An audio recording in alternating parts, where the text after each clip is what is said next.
Ali, Ali, Ali, Ali,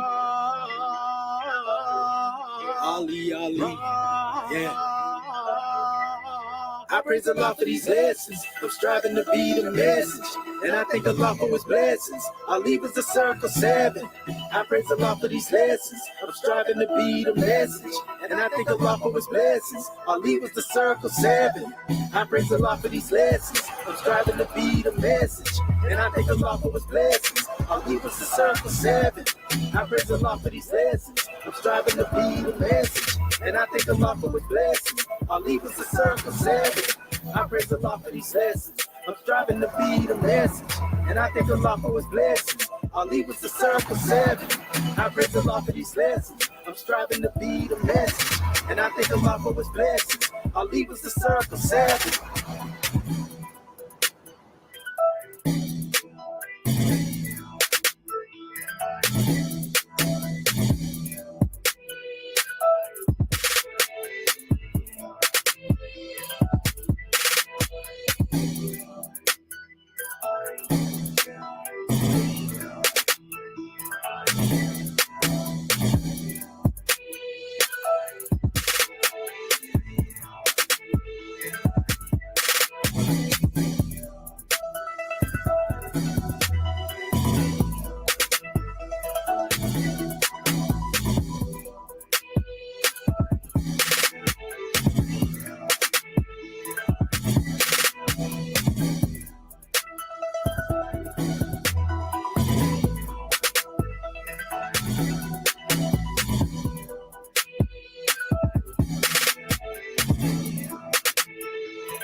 Peace and love, family. Islam, Islam, Islam. Want to rise upon the 7 and give all praises to the great God Allah, our Father God Allah, and honors to his holy prophet, honors to our holy prophet, Noble Drew Ali, El-Hajj Sharif Abdul Ali, that is. We give honors to our Moorish kin once again, here, there, and everywhere, and therefore honors to all of you who are continuously honoring yourselves by being yourselves. We give honors to our Grand National Seal. We give honors to our Grand National Emblem, National Flag, Divine Constitution, and bylaws, and honors to all of you who are indeed a living manifestation and personification of everything that our Holy Prophet brought to make us a nation, and the ancestors as well. We give honors to all of our family. This is a grand droid, again, that we had to bring on the manifest. You already know how we do it, family. We're going to always give our people the truth and give them quality information, but the key is us being able to grab this information and actually go into the essence of it and really be able to utilize it. And we can only do that based upon our ability to comprehend what it is that we are going into. We have to be able to study, to show ourselves approved, as they would say. I got a grand measure to bring on the manifest, and just had a little event took place, a few minutes ago. And obviously, I'm always on the manifest. And I want to give honors to our brother Sarnetta, for his platform, allowing me to come on there and demonstrate as he do. The brother has never discriminated against me. He ain't never came against me in a negative way. The brother is a critical thinker. But there are certain individuals, and he know who they are. He done called them out, they running. And y'all already know what time it is. They like to come and convolute something that you build upon. But yet when we talk about having a discussion, they don't want to have a discussion. So they're running. And they are hiding behind the excuse that they think they know more. So they ain't got no time to get in the ring and play games. All this type of stuff they like to come up with, right? So you see the title right here. It says, I smashed ROCKWELL again, like Moses, and he cried a river. Beware of snake oil scholarship. because I was called, on the panel. And I said in the chat, I said, nah, I ain't going to come up on that panel, because y'all seen recently what happened when I was called on the panel with Reggie. They want to call you on the panel, clickbait, and get you on the panel and be disrespectful. They want to cam you down. They want to close your mic, because they really don't have intent to have a dialogue. And I told them that this was going to happen before I even got in there, and even when I got on the panel, I was laying the foundation, because I know he already said it. If I disagree with you, I'm going to cam you down. So toward the end, it's Brother Suntan that's often on here. He be on Sotnet Measure, and he come in certain times trying to respond to what it is that I demonstrate, and so I already know the brother lean toward, the smash vibration, but that's cool. It ain't no problem with me. Do what you do. But he begged me to come up on the panel. And so when I get up on the panel, it went down just like I said it was going to go down, family. So this is why we know that these individuals are most definitely afraid of this information. But I got proof, right now from a source, that's more ancient than Champollion. And I went into this in my last two videos, but I'm going to go deeper into depth to show y'all that what these people have been out here teaching y'all is wrong. And this is actually coming from papyri. It wasn't coming from ancient papyri. It's actually papyri that's coming from the Ptolemaic period that shows you what these Europeans begin to experiment, with this alphabet. Now we have a whole lot of proof, just in the fact of proving that these people, the Ptolemies, we already put this out here, that they was out here basically forcing the scribes under the rest to write what they wanted them to write. Now, some people may not think that that's a big deal, but if you forcing somebody to write something and forge your name into information, like I showed y'all in the documents last night, and that's a big problem. And so I'm getting ready to share my screen in a second. I want you to really pay attention, family, to the way that these people move. And this is how you can tell they're not for the people.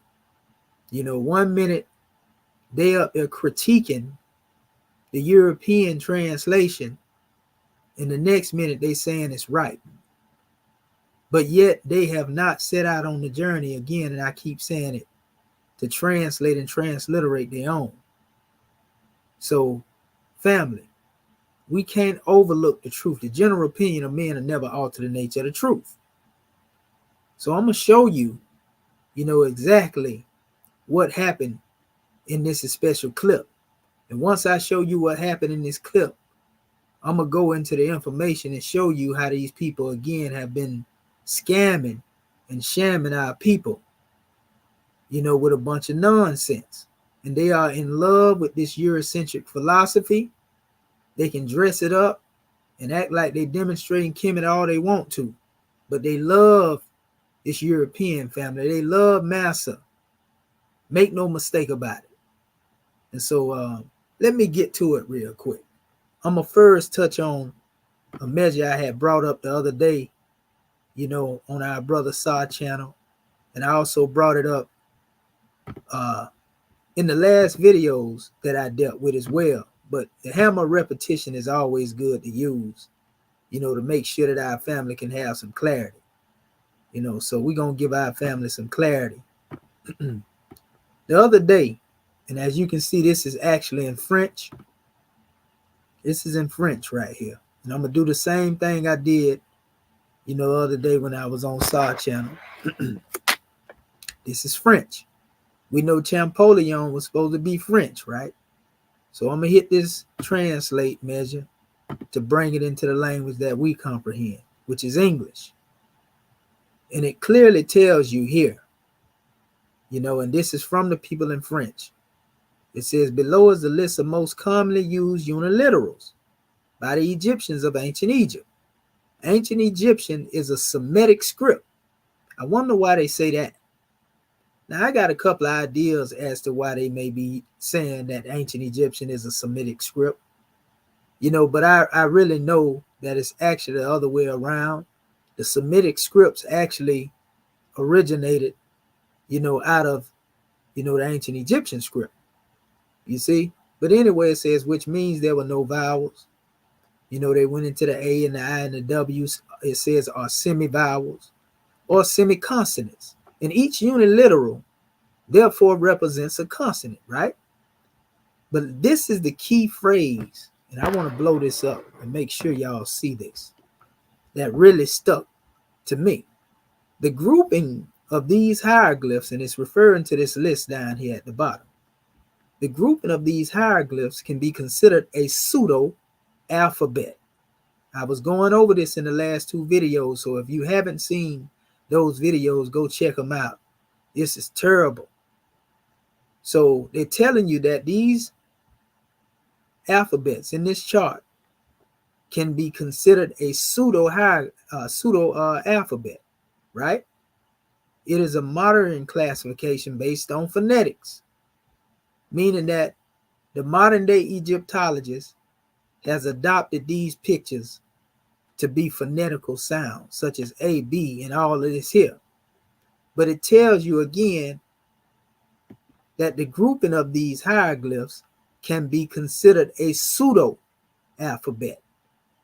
Now we're going to get into that. It says it is a modern classification of phonetics. It was created in the modern time. We already know Champollion created his phonetic chart based on pictorials off of the Greek chart. We all know this. Each sign is transcribed by the sound to which it corresponds, right? It says this alphabet was not really used in ancient Egypt.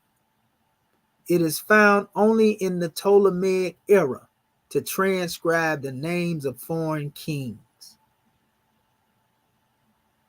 It said it should also be noted that the order which the hieroglyphics are displayed below is not the order conventionally adopted by Egyptologists.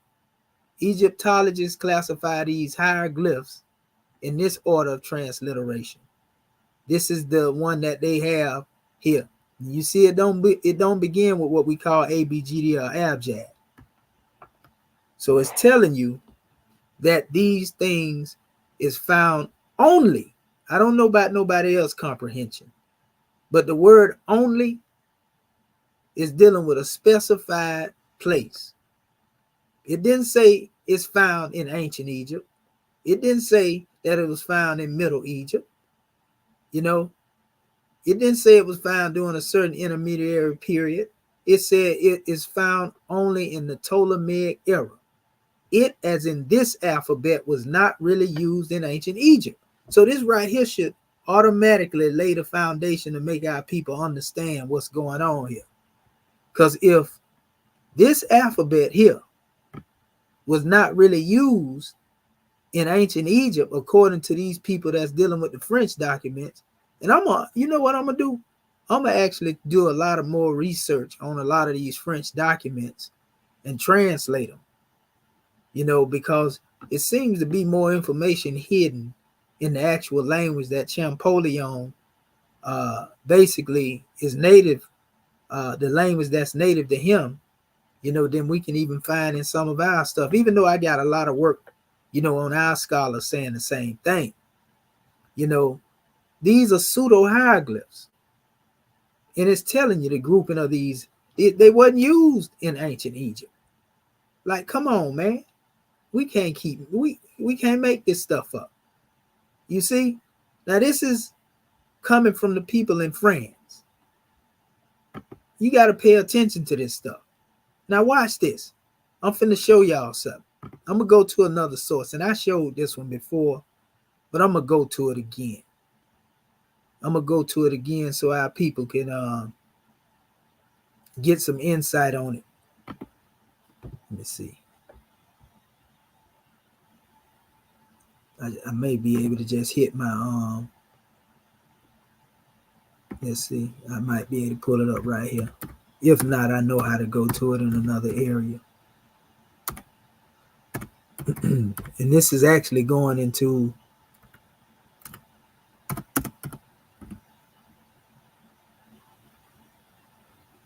let me see, is this it?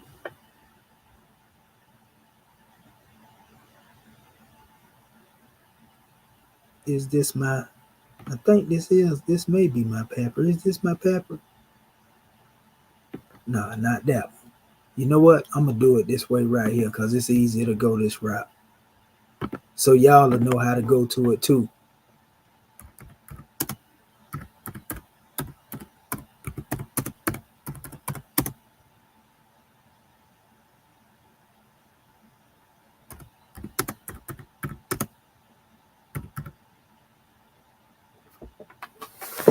Get this here.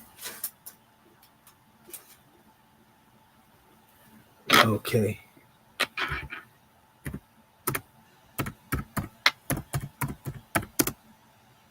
There you go, right there. Y'all get this PDF right here, family. And it actually comes from, again, in the same place, the people that's really controlling Egyptology right now, as far as the teachings are concerned here in the West. This is a whole PDF, 377 pages. In this book right here, it's a lot of stuff. And this is Becoming God in Ancient Egypt, edited by Four Scaff.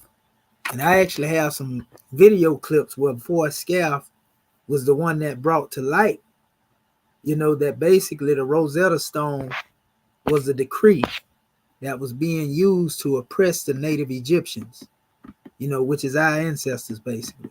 But they actually go through different measures in here and tell you that the original text was written in hieratic, just like I've been saying. And it ain't just one scholar saying this. It's like a whole list right here. Got all their name. Peter Dorman. You know, Peter Dorman wrote a document that I quoted in my last piece of information. You know, and it tell you what their expertise are right here. All of these are the people that are working. So these are various different scholars, you know, in the Chicago University demonstrating this stuff.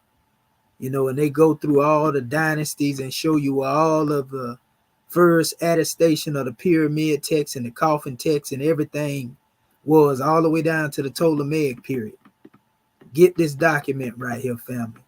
There's a particular page that I'm getting ready to go into that corresponds with what I just showed you a few minutes ago. Here it is right here. This is page 27, family. You know, and they tell you in this document numerous occasions, because I got a lot of this and I saved it. Watch what they say here. Now remember, we're going to go back over here first for our family that just may be checking in. And we're going to show you again. Remember what it said here. The grouping of these alphabets, or these hieroglyphs, can be considered a pseudo-alphabet, meaning it's a fake alphabet. It is a modern classification based on phonetics, modern, not ancient. It didn't come from the ancient Egyptians, right? Each sign is transcribed by the sound to which it corresponds. It says this alphabet was not really used in ancient Egypt. It is found only in the Ptolemaic era. Now let's go back over to the book that I was just showing y'all, the PDF that I was just pointing out to y'all. When was the Ptolemaic era? We're going to go back to that in a second. Let's go back up here. Because our people really don't know, if they ain't really studied this, they don't know what, they have no idea of what I'm talking about. You know, so I'm going to show you. This is the early dynastic period of Egypt, family. So you have the Paleolithic period, pre-dynastic period, Nakata, and I don't really agree with the Gregorian calendar. Y'all already know that we got our own calendar. But notice they start from 700,000 to 7,000, right? Then they come down here and deal with the Nakata period, which they always attribute, and this is all dealing with Gregorian calendar too, 3,200 to 3,000 BC. Then they have the dynastic periods. In the early dynastic period, I have proven on many occasions that hieratic existed from this very period right here. You know, I already showed this on many different occasions, in that it predates, hieratic predates, the use of hieroglyphs as a language. Now the pictures, as far as dealing with the images, we know they was carved in stone, but I'm saying that they didn't represent an alphabet before hieratic became an alphabet. And the only reason they became alphabet in this time is called Champollion claimed he deciphered something. And this coincides with what was being said in what I just read a few minutes ago, that alphabet chart is a pseudo hieroglyphic or pseudo alphabet chart. And they say it came from the Ptolemaic period. So where is the Ptolemaic period? This is way back 3,000 years ago, right? According to this calendar. The Ptolemaic period comes here. This is called the Greco-Roman period. So if that alphabet was created during the Ptolemaic period, family, and this is one of the last attestations of the classic Book of the Dead, when they started writing them in pictures, same thing, and then you come all the way up here until even AD 200 and 300, which I read out of some of those things the other night when I was exposing, those who are in the personality worship and these scam gods. This is what I was talking about. So if this hieroglyphic, is pseudo and it comes from this period and it wasn't created by the ancient Egyptians during this period, then how in the world can you claim that a language that came into existence during this period? The Rosetta Stone came into existence during this same time block. It didn't come from the ancient Egyptians.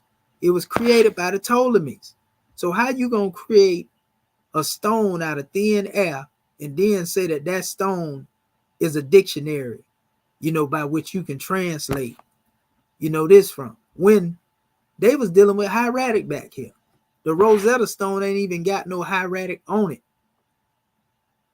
So if the hieratic is supposed to have been born from the hieroglyphs, and it ain't got no hieratic up there, Champollion wasn't even dealing with hieratic. He used Greek to translate the Rosetta Stone. It makes sense because that's the language they were using, so-called Greek, which was really another Greek mixed language. But you cannot come up here and then act like you had something that was ancient. So now look at this. We see the difference between the date Ptolemaic way up here. You see how many years had passed? 3,000. Look at this, all the way up to the time that Ptolemy came in. You see how much time had passed, family, by the time they created their Rosetta Stone, and then the time that passed that was really after this, that Champollion came for, talking about he was deciphering after they claimed the language was dead. Come on, man, you got to be crazy to not be able to see this, right? So watch this, because this is going deep. Let me get back to the document. Again, I'm gonna go back here again for our people. Remember now, this is what we harping on. The grouping of these hieroglyphs can be considered a pseudo alphabet. And it's talking about these here. These right here. Same one they be talking about, they be up here trying to transliterate with, right? It says it is a modern classification based on phonetics. Each sign is transcribed by the sound to which it corresponds. This alphabet was not really used in ancient Egypt. It is found only in the Ptolemaic era to transcribe the names of foreign kings. It should also be noted that the order to which hieroglyphs are displayed below is not the order of conventionally adopted by the Egyptologists. Egyptologists classify these hieroglyphs in this order of the transliteration, and again, they're given, the transliteration here, but they said that this is a pseudo alphabet that come from the Ptolemies and not ancient Egypt. These are the people in France. This is not a Western, well, at least this is not our particular people that's dealing with this stuff. This ain't nobody that's in America. I'm gonna translate it and show it back in its original state, it should take us back. That's what it looked like in the original in France, in the language of the French before I translated it. So now I'm going to translate it back. Champollion was French. So this is some of his people, basically. So now that we know that this alphabet is a pseudo-alphabet according to the French, they gave it to you just like I've been telling you the whole while. Now let's go back to this Chicago University PDF dealing with the Book of the Dead. Watch this. We're going to go back into it. So we know the Ptolemaic period was a later period. This is when your alphabet, concept that Champollion began to harp off come into play on the Rosetta Stone. So let me go back to page 27, family. You can get this PDF yourself. It's a lot of reading in here, but you'll be proud of it once you read it. Listen to what they say about the Book of the Dead, because a lot of people didn't know that there are many different variations. Their original books was in hieratic, and then they had the ones that they superimposed, pictures upon. And really, pictures were just for declaration. Listen to what it says. It says, for the Book of the Dead, variation was the rule. Manuscripts were individually, let me blow that up a little bit more. Manuscripts were individually handcrafted objects. Spells could appear alone as a part of short sequences, or in the massive collections of more than 160. Any surface capable of being inscribed acted as a medium for their transmission. Each spell itself had many different variations and versions, some nearly unrecognizable when compared next to each other. Chapter 7, a comparison of the text of the Papyrus of Ryerson, catalog number 14, with Papyrus of Milbank, catalog number 15. See, they give you all of the areas where you can pull the source material to. Demonstrates how different even two contemporary manuscripts can be from one another, even though they call the Egyptian Book of the Dead. It says some compositions we label as individual spells did not even have a stable text at all. For example, despite extremely divergent texts, the designation BD 15 has been applied widely to nearly any solar hymn, while Naviel designated, and you're going to see that name Naviel come up in a minute too. Any Assyrian hymn is BD 185. So this is their classifications that they came up with, the Egyptologists. So it says Quirk 2013, pp 33 and 49. This demonstrates the elusiveness of defining exactly what a Book of the Dead is. It is one of these objects that seems to confirm the rule. We know it when we see it. Looking closely at the format and the contents of the Book of the Dead reveals a complexity glossed over in most popular notions of it.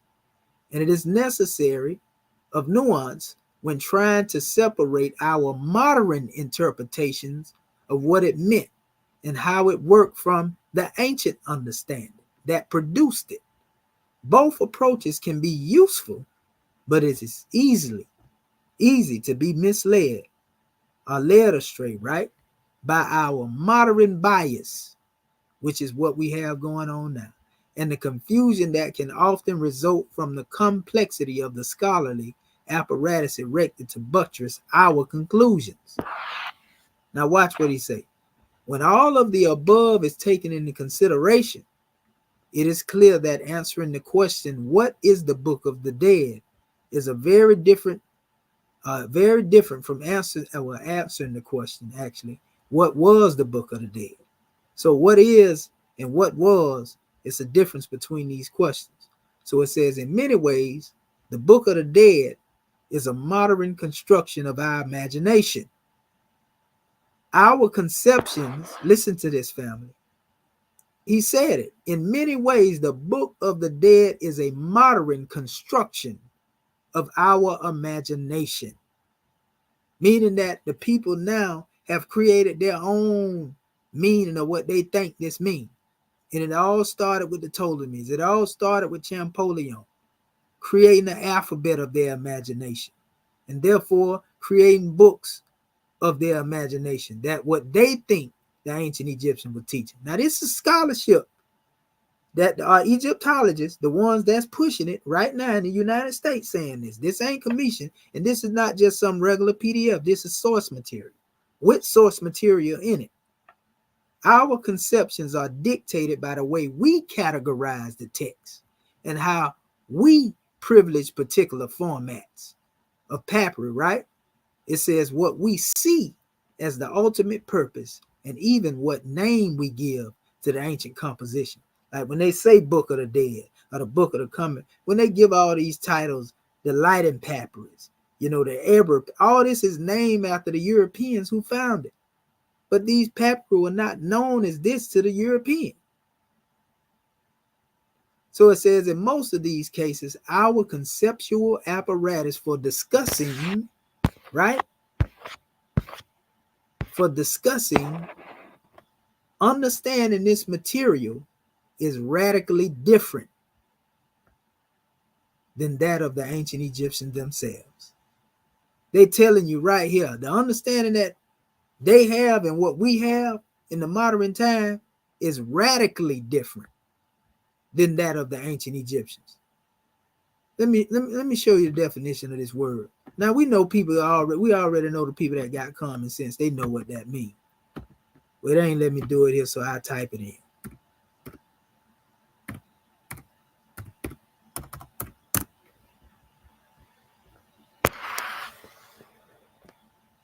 You see this right here? In a thorough or fundamental way, completely. In other words, they saying that, here it is again, just for those who don't know, in an extreme way. So this is a strong word, family, to use. They are saying that the understanding that we have is completely different than that of the ancient Egyptians themselves. And that's common sense. That make, you got to honor the honesty that they demonstrate right here. Because they know that we in this new era and time. And there's no way possible we can tell you exactly what them people meant by what they taught if we wasn't there in that time per se. Unless we have certain papyri and certain things that we can push and show certain things based upon knowing the language, the true language, and go into that. But many scholars have not went into that because they've been pushing pictorials. Now watch what it says. It says in some ways, this is inevitable, meaning just it's bound to be, a misunderstanding, us having these radically different interpretations. It's bound to be that because we in this time and they was in that time. He said, but it is important to keep in mind the different perspectives. Our modern concepts can help us articulate our advances in interpretation, but they can also mislead us into misinterpretations. Chapter 14, applying intentions and messages or conclusions that never existed in the ancient mind. And this is what this brother was doing on this video. The brother Smash. Now I was called on the video and I, in the beginning, told the brother Suntan, no, I ain't gonna come. I typed it. No, I ain't finna come in there because I come in there. I already know that this guy gonna do the same thing Reggie did when I came on his platform. They don't want to hear what I'm saying. He'll act like it. Yeah, tell Commission to come on in here, man. We can sit down and dialogue. You want to get me up here so you can control the narrative, so you can close the video down, place me in the bike chat when you don't agree. And he said this. This man said this out his mouth, but in the end, he lied, talking about I took my name, Commission Adept Hereford, from him. I didn't even know this guy when the chairman gave me that special title, so to speak. When he said Brother Shaheed specialized in the commission, and I just put that on my social media. I didn't mean for it to become my name. It just stuck to the people. But he tried to tell his audience that I took that name from him, and I didn't even know this guy. You see what I'm saying? And then I'm going to let y'all hear it. You know, this is how disingenuous they are with this snake oil that they try to slide in on anything that they can to try to assassinate my character, but it ain't gonna work. You can do that all you want to. The community, those who know y'all running, bro. They know that y'all don't want to sit down and have this real academic discussion because y'all feel like I'm a threat to the money you making off our people. I get it, but it ain't gonna stop me from demonstrating like that. Like I told them, like, you know, the same way y'all up here demonstrating that there, I can use Champollion's methodology, you know, and act like I'm reading stuff. I can do that if that's what I was on, but being that I know better, I'm not finna be deceptive and mislead the people, acting like Champollion knew what the ancient Kemites was talking about when he don't have an alphabet that was based off ancient Kemet. His alphabet chart is based off of Greek. We done said this over and over. We done showed it over and over, right? But again now, listen to what they said. Listen to what they said. We're going to go back down to the bottom. For the ones that didn't hear this, these are the scholars. This ain't just a book right here, people. These are the actual scholars of Egyptology. Listen to what they said. Our conceptions are dictated by the way we categorize the text. Not the way the ancient Egyptians did, how we privilege particular formats, what we see as the ultimate purpose, and even what name we give to the ancient compositions. In most of these cases, our conceptual apparatus for discussing, right, and understanding this material is radically different, completely different. Remember, we just looked up the word radically, completely different than that of the ancient Egyptians themselves. In some ways, this is inevitable, but it is important to keep in mind the different perspectives. Because if you know the perspective, then you understand what's going on.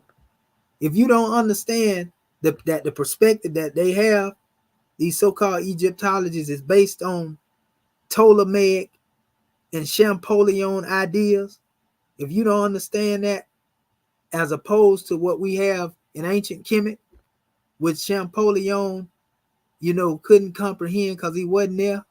Even the Ptolemies that was before him, 100 and some odd years or more, they couldn't comprehend it because they considered it a dead language at that time. In fact, we showed y'all last night that the last of the scribes, you know, pretty much it was off the count. It wasn't even no more scribes from Kemet there. I wonder what happened to it. Think about what happened to the Native Americans. Some of them anyway, when Columbus stepped down, and you got your answer. So anyway, it says, but it is important to keep in mind the different perspectives. Our modern concepts can help us articulate our advances in interpretation, but they can also mislead us into misinterpretations, applied intentions or messages or conclusions that never existed in the ancient mind. In other words, what we have come to a conclusion of in our misinterpretation, these are things that was never intended in the mind of the ancient Kemites. So you can push your position or whatever it is you want to talk all you want to. This is a scholarly source right here. And in this scholarly source, not only do it say that, it goes into all of these different little papyrus that they having up right here, right? And it actually set the record straight. All these little papyrus right here, every last one of them you can see. It actually set the record straight, and it'll tell you.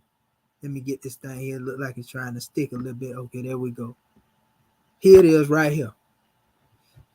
See this right here, the chart that show the lines of transmission from Said through the Ptolemaic traditions. This is where their Book of the Dead start to come in at, from 654, around the time when they come in, all the way up in the 1250. You know? And you look at it. They was dealing with pictorials. This is your Ptolemies. They also have what they call Ptolemaic hieroglyphs, which they created, you know, on their own. Now, there's an example that I'm going to show y'all right here because this came up. If you look at this, you can see that these pictures here, let me blow this up. This is actually the Milbank paper that they was talking about earlier in number 15 in the catalog. Look at this, and that is obviously hieratic right there. And you see the pictures here, just like you would look in a Bible and see, you know, the words, and then you see pictures.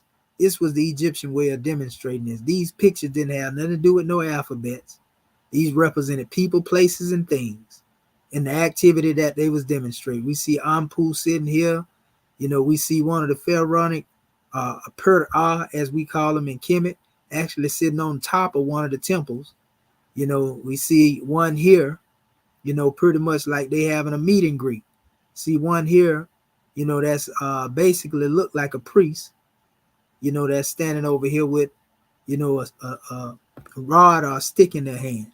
But this has nothing to do with what's being said in the text itself. And so when you come down here to the bottom, you know, they tell you and give a description of it, and it's the same thing they have on the bottom too. And they say, well, this is Nephthys standing with Anubis, right?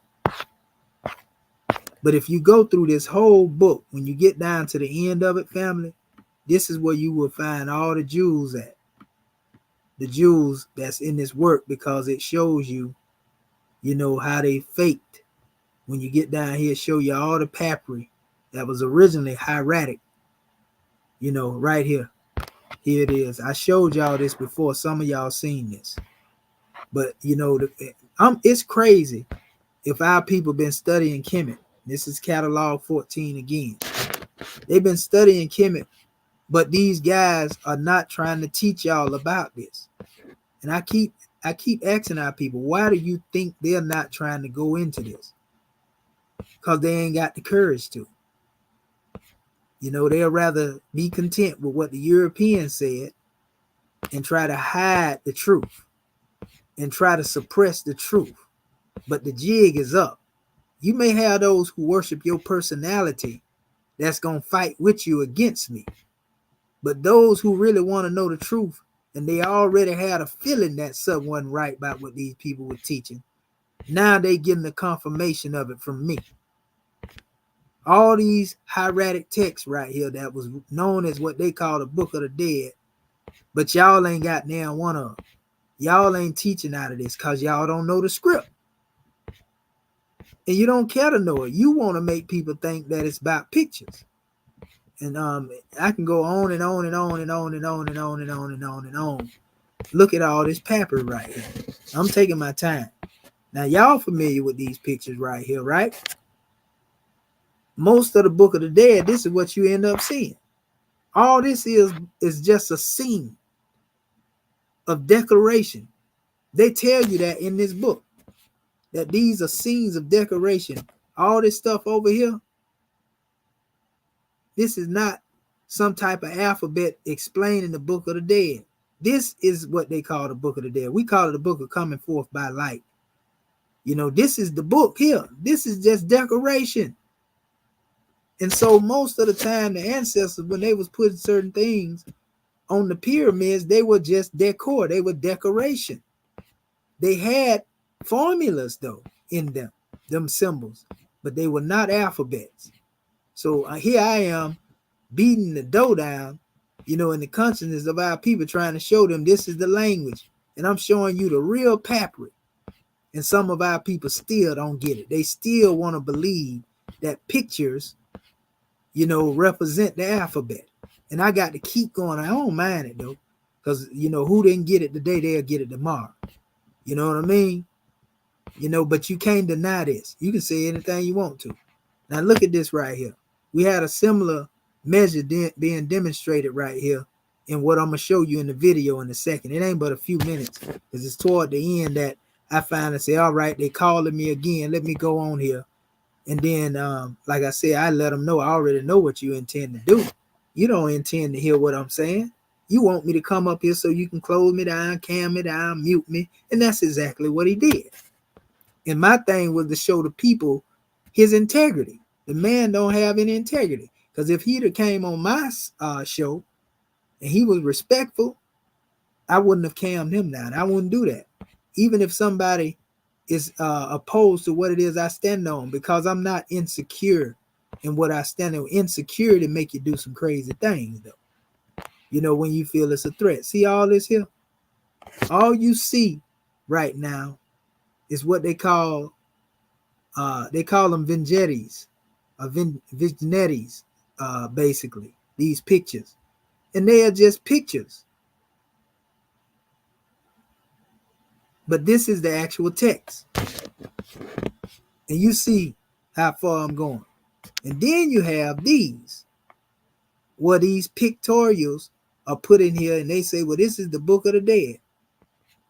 And then they come up, and then the European try to use that, which came way later. And most of it has a great Ptolemaic influence. And they try to use that and say that's the Book of the Dead. So that's the only thing you ever seen right there. This stuff right here, this is all they ever showed you. Right here. They take these pictures and tell you that's the Book of the Dead. You know, when in all actuality, they lying to you. So, you know, it'll tell you the original Book of the Dead, a book of coming forth by day, were all written in hieratic, family, not hieroglyphics. That's what these scholars in here tell you. You know, all this pictorial expression and all that right there, those are what you call cryptographic hieroglyphs. And Ptolemy and them created that during the time of their rule to basically hide, you know, certain things from the people. They call them Ptolemaic hieroglyphs.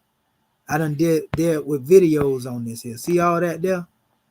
All that's from, you know, the same period, you know, of, you know, the Eurocentric people that took over. So, you know, we can go on and on and on and on and on with it, because, I mean, it breaks a little bit, you know, but it tells you, you know, where a lot of this stuff come from. And so I got a lot of this in my slides. You know, a lot of this I'll be using, you know, in my discussion. If any one of them will ever take the discussion and expose them, you know, for being the liars that they are, you know, because this stuff got to stop, man. Our people got to stop being misled. You know, we as a people got to get the truth, you know, and people got to stop trying to take advantage of our people just for some fiat and for some currency. And the thing is, our people sincerely want to learn, them brothers that be up on the chat, but they don't know. So they like sheep being led to the slaughter. These guys are Judas goats. You know, that's what they demonstrate. They demonstrating the Judas goat degree. You know what I mean? So we're gonna keep bringing it to you. I gave it to y'all here like I gave y'all the other sources last night. You know, we're gonna always give you the sources. You know, there it is again, the Book of the Dead, Becoming God in Ancient Egypt, edited by Forscalf. This is their own people, because y'all know they don't want to hear it from us. Their own people saying this about them. And like I said, I have actual clips with Foy speaking. He on there speaking, telling you what the Rosetta Stone was based upon. It was nothing but propaganda that was created by the Ptolemies to oppress the ancient Kemites, the native Kemites that was trying to regain the throne, basically. So they had some that sold out, some that was under fear, you know, and some that just wanted money, you know, a portion of land, you know, and this is how Ptolemy was able to come in there. Eventually, they killed a lot of them priests off, family. Truth be told. You know, we got papyri where priests are literally in there saying them people made them stand out in the sun and bake and die. Forced them to write something. So you see two of my sources. This source here telling you that what we thinking about today ain't got nothing to do with what the ancient Egyptians were teaching back then. You see? Now watch this. Watch this. Now, I want to give honors to this brother, Egyptian born. Y'all get this book too. The Egyptian Alphabetical Letters of the Creation Cycle. Native born Egyptian. You know, now watch this. I'm going to show you what this man said, because his book, every book he got, he exposed this. This is his main pet peeve going at Western academia.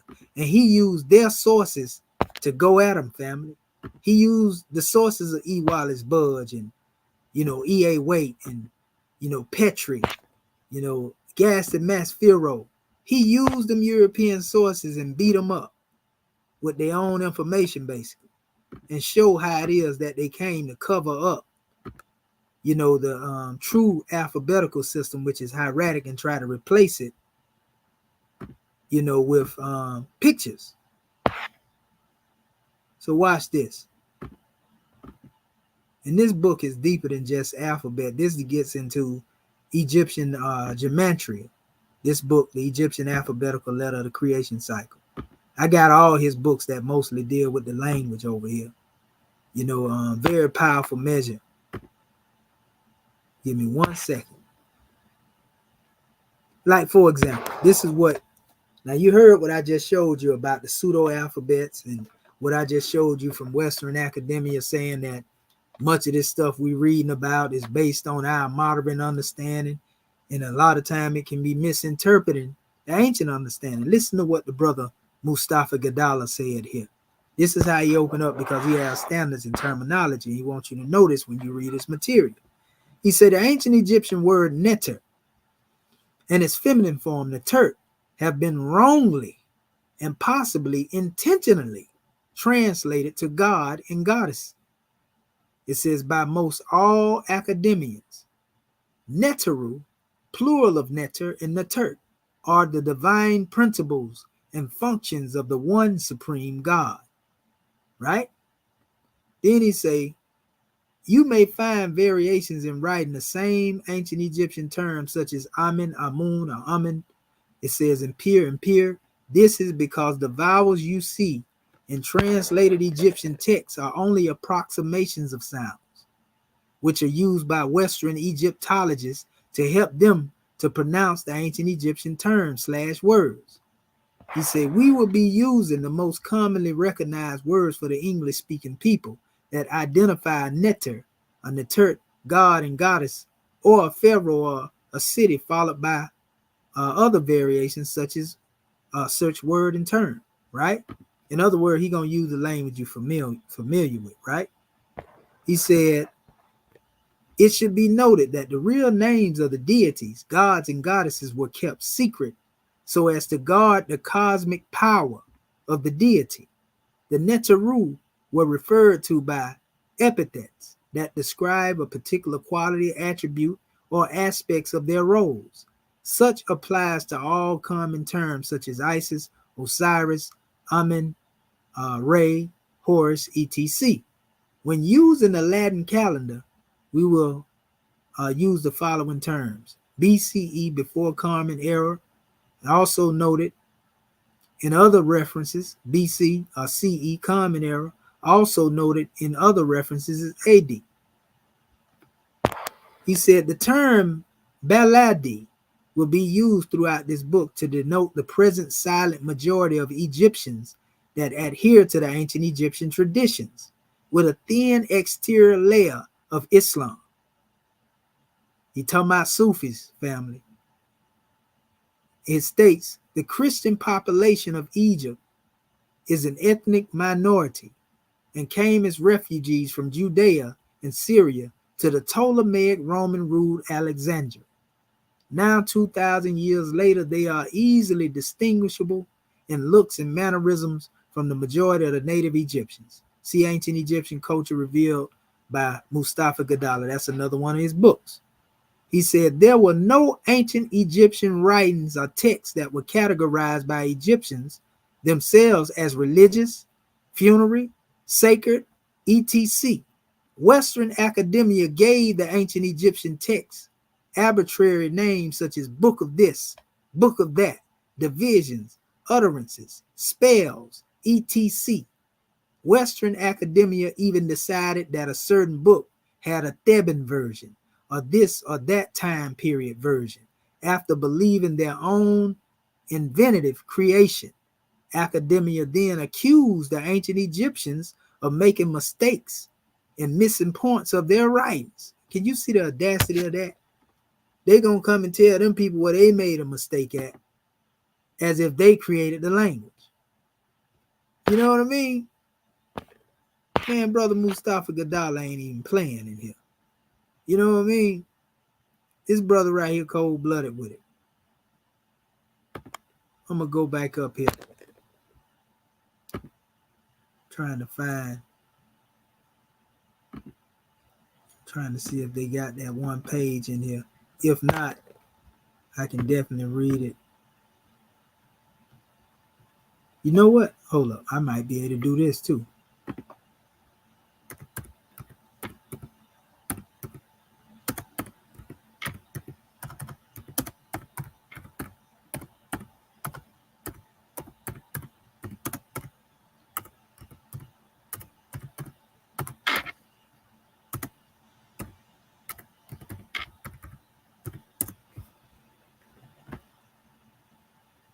Let's see. Because he actually explained it. Let's see. You got a different page up here. They done shut that page down, I see. Trying to see if I can get one. I can pull my book down and read it out of here, but I want y'all to be able to see it too. That scribble right there. Because it normally have a little sample that you can see it. Because that's one of his main points that he harps on. Telling you about. I'm going to try to see if I can pull this up because it should have been. Let me see something here. Let's see here.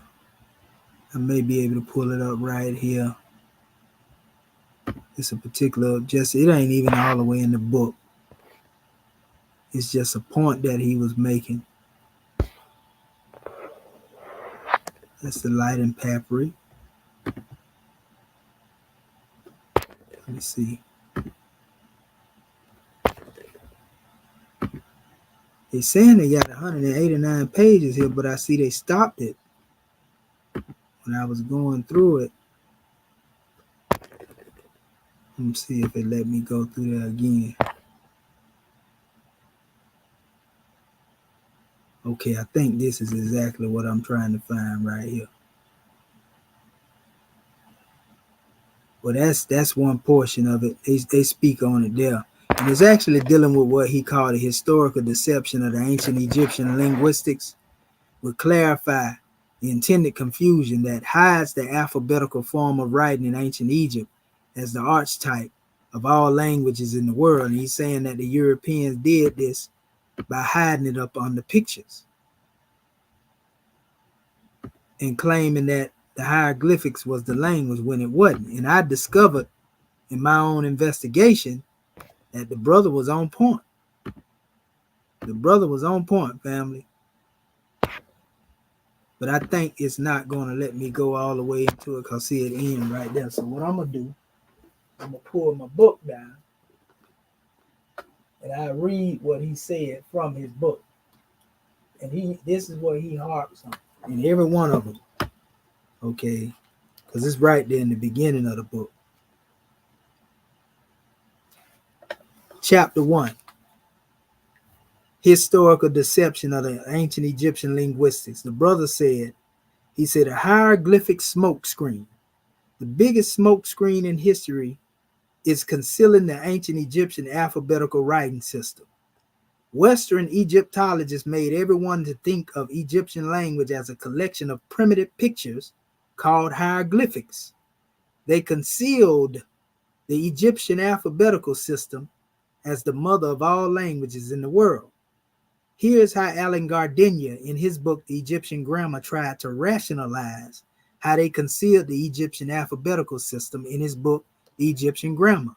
So Alan Gardiner, the same one that basically hid the fact that we had hieratic papyri. This is what he said in his book. See, Mustafa Gadala used their own words against him. This is Gardiner speaking. Egyptologists have experienced the practical need of adopting some common standard to which different hieratic hands could be reduced. In other words, how they can try to basically comprehend, you know, the hieratic. And in doing this, what they did is tried to take hieratic letters and put pictures on the side of them. And I'm going to show you the document that was used on how they did it. So they said, the Egyptologists have experienced the practical need of adopting some common standard to which different hieratic hands can be reduced for their understanding, right? And instead of selecting one simple style of hieratic for the purpose, have preferred to transcribe all hieratic hands into hieroglyphic. See, instead of using the hieratic, they're going to use a transcribed creation of hieroglyphics. And I'm going to show y'all what he mean when he say that. And I showed y'all this as well before.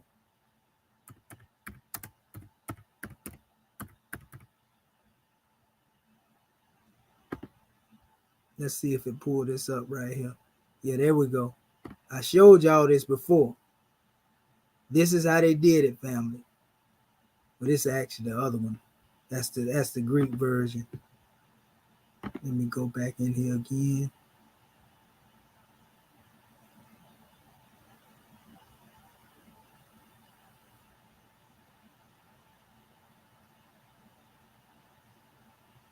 Let me see if I take that off the front and just put it up there as it is. What it doing?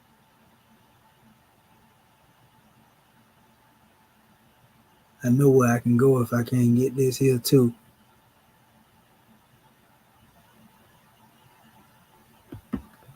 We'll do it this way. Because I actually got it in here. Y'all will be able to go up here and do it too.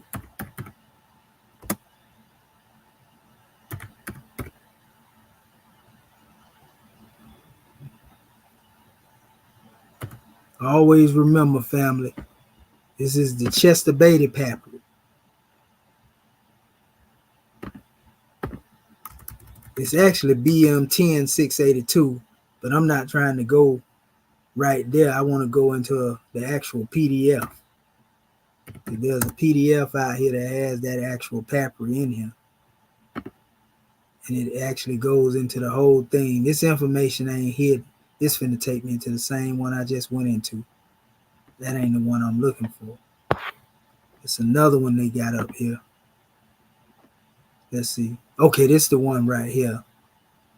This is the one I think that I'm looking for. This stuff is out here, family. This ain't nothing that I came up with and created on my own. So I'm finna show you this is what Mustafa Gadala meant, family, when he said that they seen the hieratic and then they transcribed it into hieroglyphs. Again, I keep telling our people, this is the original source material right here. You see? It's the actual papyrus. And your boy was the one, Alan Gardenia, the same one that Mustafa Gadala is quoting here, was the one that took this papyrus. It was a long scroll. He unrolled it and he cut it into pieces. So all these pieces that you see it in right here, he did that. And he transcribed them, him and a team or whoever was with him, into these symbols. So we already know that this is the original papyrus. And it's written in the language. This is called Metal Ray and Kemet, family. Y'all got to look this stuff up. This is hieratic papyrus. And he gave you this. So you'll forever be trying to look for the truth in this. But if you go back to the actual papyrus, you're going to find out as many errors in that stuff that they've been talking about they done translated. And this is like page for page right here, family. Watch this. You know, we can go all the way back to the first one they showed in this particular book where they started at. You see the original papyrus right here. They got the hieroglyphics. You got the original papyrus. See it? Some places they even fill stuff in that wasn't even supposed to be there. But then you got the hieroglyphics they created again. And then you got the original papyrus. You see what I'm saying? So when he said that they took the hieratic hand, meaning the writings that they demonstrated, and then made them into this, that you're looking at right now, this is what Mustafa Gadala was talking about. And that's why he said they concealed the Egyptian alphabetical system as the mother of all languages in the world. He's saying that they concealed this and hid it up under you believing that it was this. You see? Now, I know these terms get technical if you ain't never heard them before, but I'm putting it in front of you right now. So we're going to read what Gardenia said, and we're going to give you the example as we read it. Egyptologists, this is Gardenia speaking, like the brother Mustafa Gadala said, he said, here is how Alan Gardenia, in his book, The Egyptian Grammar, the one you hear all these dudes around here pushing, Egyptian Grammar, Alan Gardenia, it says this is how they tried to rationalize how they concealed the Egyptian alphabetical system in his book, Egyptian Grammar. Gardenia writes, Egyptologists have experienced the practical need of adopting some common standard to which different hieratic hands, he's talking about this here on the screen now, could be reduced instead of selecting one simple style of hieratic for the purpose, have preferred to transcribe all of this, all hieratic hands, into hieroglyphic. This is what they did. The European did this, Alan Gardenia now. Every one of them had a hand in remixing this language, family. You see? So look at what I'm saying, family. I'm not attacking Kemet. Y'all know I demonstrate Kemet. I'm trying to give y'all the truth. But it's up to you to do the research and come from up under that spell. Come from up under that spell, family. And the crazy part about it, I got plenty more papyri. You know where that stuff come from. The same thing I just showed you a few minutes ago, I got a plenty more of this stuff right here. You know, I got the papyri Ebers. I got a whole bunch of them.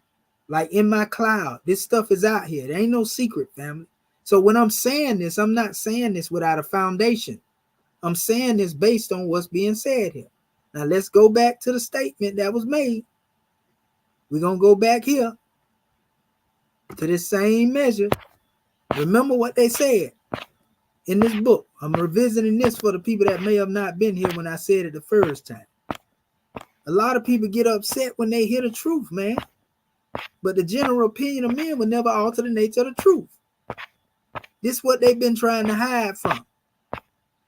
And this is what made me start asking them, where is that alphabet chart? So watch it, right? This is what they said. This is coming from the University of Chicago again. What did they say?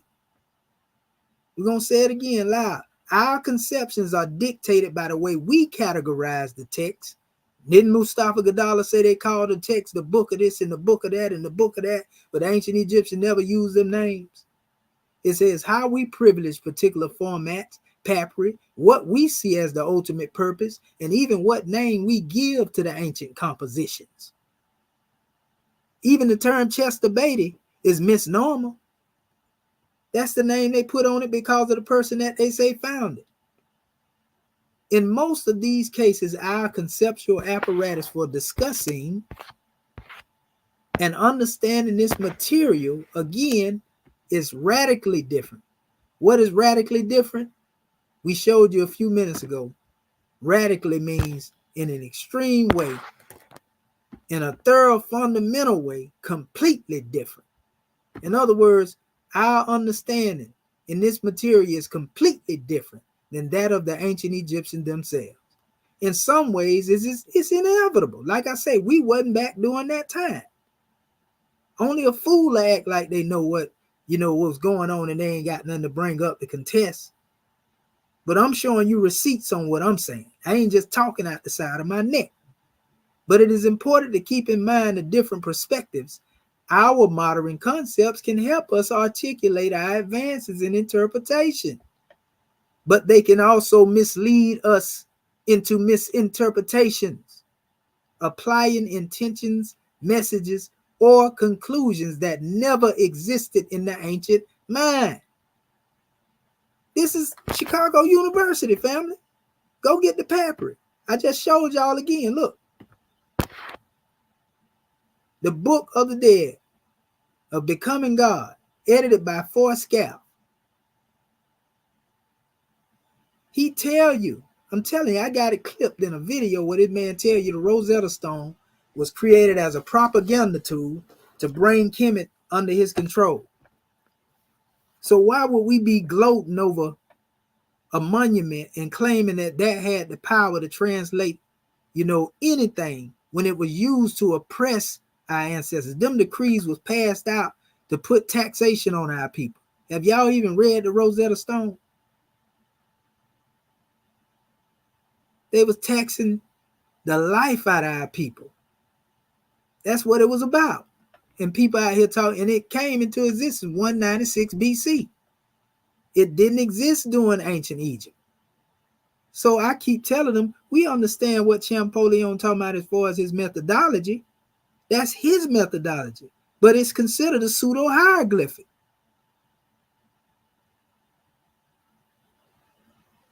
It didn't have nothing to do with the ancient Egyptians taught, family. That's a hard truth for many to accept, but it's the truth.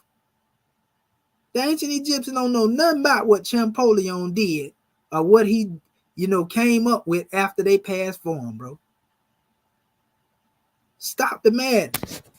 Like I told you, as far as the ancestors, their language had been in existence, since the first dynasty.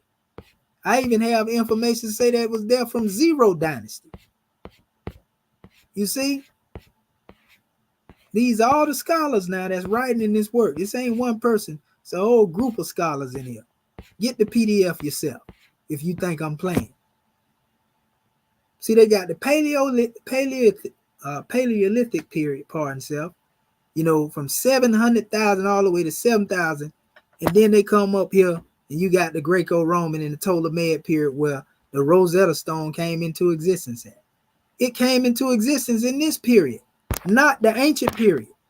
The alphabet of the Egyptians, the hieratic, was already in existence here. And there was no hieratic on the Rosetta Stone. So he didn't decipher hieratic. Again, he used Greek. And of course, it would have been Greek because the Greek text and the Greek language was being used during the Greco-Roman period.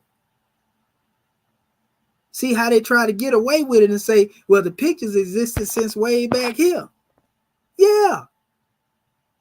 Them symbols was all over monuments way back during this special time. But they didn't mean what they brought them up to mean in this period. In fact, it was like 700 original symbols in the pictorials that was created by the ancient Kemites. The Ptolemies came through and created 7,000 more, family. And you already know, I keep telling y'all know 700 gonna get lost in the shuffle of 7,000 easy. Ptolemaic hieroglyphs were known as what they call cryptographic hieroglyphs, which were cryptography used to hide the truth. So the apple don't fall too far from the tree. When you see how your Gardenia them, tried to hide this stuff. We even had a brother, another brother. You know what? I got it pulled up. I'm going to show it to you because he actually tell you right here too. I done quoted this before. I'm going to quote it again. I ain't got no problem with it. I ain't in no rush. Watch this. Watch this. I got all of it up here. I keep them receipts on me, family. One thing about me, I ain't going to never just tell you something and talk out the side of my neck and mislead you. I'm always take you to the source, family. And I'm giving them to you. I ain't hiding nothing. Now, what y'all do with it after that, that's on y'all. Here we go, right here. Ptolemaic hieroglyphs. Y'all, and it's crazy because I was using this terminology before I actually found this article. I started calling them Ptolemaic hieroglyphs. And then I came across this article and said, oh, they actually got something that was called that. And listen to what they say. It says the designation of Ptolemaic hieroglyphs is used by ancient Egyptologists to refer to the script employed by the scribes of the Egyptian temples after the conquest of Egypt by Alexander the Great until the end of the 2nd century. So that means those scripts that were written are called Ptolemaic hieroglyphs. Now, I just showed you over here In this same thing I read, they told you the grouping of these hieroglyphs can be considered a pseudo-alphabet. And they was talking about this group of alphabets here, right? They say it is a modern classification based on phonetics. Each sign is transcribed by the sound to which it corresponds. This alphabet was not really used in ancient Egypt. It is found only in the Ptolemaic era to transcribe the names of foreign kings. Like, bro, it don't get no plainer than that. But just to use the hammer of repetition, we're going to go a little further into this measure again, because we want our family to get an understanding out of this. Again, the designation of Ptolemaic hieroglyphs is used by Egyptologists to refer to the script employed by the scribes of Egyptian temples after the conquest of Egypt by Alexander the Great until the end of the 2nd century, also called figurative or cryptographic hieroglyphs. They are not only synonymous with extreme complication, obscure puns, and strange puzzles, but also with intense challenge and incitement. And their figurative nature misled early scholars into reading the hieroglyphic script as purely symbolic. Now, what they're trying to say is that this is the reason why Horapollo came up with the concept of seeing things as symbolic, because he ran across these things that he couldn't comprehend. How, when Horapollo was a priest? He come through the line of the priest. You know, come on, man. It says to a layman, these signs would probably look like standard hieroglyphs. But to the uninitiated Egyptologists, their interpretation is like exploring a terra incognita for a good reason. Indeed, notice they say uninitiated Egyptologists. So somebody ain't getting something if they ain't initiated, huh? Indeed, gatekeepers. Indeed, during the Middle Kingdom and the beginning of the New Kingdom, the number of signs commonly used by the scribes totaled 760. But in the latest periods of Egyptian history, many new signs were created, and the corpus of hieroglyphs grew to several thousand signs under the Ptolemaic period. Signs that they created that didn't even exist in ancient Egypt, that didn't even exist in ancient Kemet. They created their own sound. They made the scribes do this or else. And by the time, as we showed y'all last night, it was said and done, there were no more Egyptian scribes. It says a hieroglyph in classical Egyptian was read one or two ways, could now have up to 20 or even 30 different reads, as a case of the sign usually identified as apostle. Moreover, a single word could also be written in various complicated ways, making the script all the more difficult to decipher. It says, however, if it is true that the use of cryptography reached its peak during the Greco-Roman period, it was not restricted to that era. Indeed, supportive writings are attested, although rarely, as early as the Old Kingdom, they were used during the Middle Kingdom and also occurred, for instance, in the royal funerary compositions in New Kingdom inscribed in tombs such as Tutankhamun and Ramesses VI. And it's saying that basically some of these signs, you know, that they adopted in the alphabet, they was already among, you know, the ancient Kemites, but then they came up with their other sounds and added in there. You know what I mean? So they go further into this. And this particular text right here is from also the University of Chicago, The Visible Language and Inventions of Writing in the Ancient Middle East and Beyond. You know, same thing, Oriental Institute Museum publication, number 32, Oriental Institute, University of Chicago. So, like, bro, this is really overkill right here. But I'm going to let you hear what Brother Mustafa Gadala said again. The brother said it again, because I'm saying it for him. He said the hieroglyph, or that smoke screen, is the biggest smoke screen in history concealing the ancient Egyptian alphabetical writing system. Western Egyptologists made everyone think of Egyptian language as a collection of primitive pictures called hieroglyphics. They concealed the Egyptian alphabetical system as the mother of all languages in the world. They concealed the hieratic, is what he's saying. Here is how Alan Gardiner in his book, Egyptian Grammar, tried to rationalize how they concealed the Egyptian alphabetical system in his book, Egyptian Grammar. Gardiner writes, y'all heard me say it again, but we're going to quote him again. The Egyptologists have experienced the practical need of adopting some common standard. This is when they were trying to do this, right? It says, which different hieratic hands can be reduced. Instead of selecting one simple style of hieratic for the purpose, we, the Egyptologists, basically, have preferred to transcribe all hieratic hands in the hieroglyphic. Now, let me give y'all the definition of the word transcribe for the ones who don't hear it. Let me show you what the transcription come in. This is the original Chester Beatty papyrus, right? This is the transcription. This is the original papyrus. Next page. This is the transcription. This is the original papyrus. Source material. You can see it. This is the actual papyrus that he cut and snipped. This is the transcription. So you can't deny that this is the primary source, the actual papyrus. And to transcribe that into this, to create a systematic approach, dealing with Western Egyptology, you know, this is what has caused the confusion that we have. So now you got people thinking that they can deal with this as a language and decipher this based on what Champollion's methodology is, when all the while this was the real language. These pictures existed on monuments, but these pictures represent formula. They represent formula, family. They got mathematical formulas behind them. And we can go into the teachings of the Andrikas of Africa. You understand what we call, you know, what I call it Kemetic gematria, so to speak.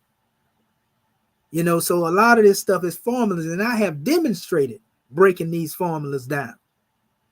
I've demonstrated and proven, you know, what can be brought and taught as a result of these formulas.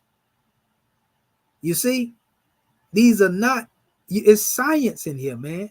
It's science, technology, engineering, and mathematics in this particular thing here. So this honors this is special aspect greater than they do when they try to use Champollion's methodology. Champollion's methodology, he telling you this is an alphabet. My methodology, I'm telling you this is science, technology, engineering, and mathematics. I'm telling you that this is formula. That's the difference between the two. And I have demonstrated it. You see my working model. All you got to do is go back and look at my videos. And I did it numerous times. I showed our people numerous times. And it stick well. Even just being able to give a metaphysical interpretation off the head. That's a whole nother category. Or dealing with what we call spiritual meanings or spiritual interpretations of these things. That's how Horapollo demonstrated. That's how it was demonstrated prior to the 19th century. It was only after the 19th century when Champollion and them came in and lied, claiming that they had done deciphered, you know, the language, that this other madness started coming up. But this wasn't on the Rosetta Stone. So if this wasn't on the Rosetta Stone, Champollion never touched this. And to be honest with you, he didn't even really completely do the job on decipherment of his measure that he brought forth, his methodology. I got proof on that too. That's a whole nother measure. But yeah, you can see it, man. It go all the way down here. This ain't the only one I got like this. You know what I mean? You can lie all you want to and make your eyes believe, you know, that what I'm putting in front of you ain't what it is. But the general opinion of men will never alter the nature of the truth. I don't care how many Egyptologists and Western scholars continue to push the narrative and say it the way that they was taught to say it. That's what they do when it comes to higher training, that they call higher learning. I don't accept that. And I don't have to accept that. Just like Champollion felt he can go and deal with my ancestors, you know, language and do what he want to with it. I got the right to be a critical thinker as well and go back and say this is what's going on. But I'm doing it based off of, just like Mustafa Gadala doing, I'm using their own information to prove them wrong.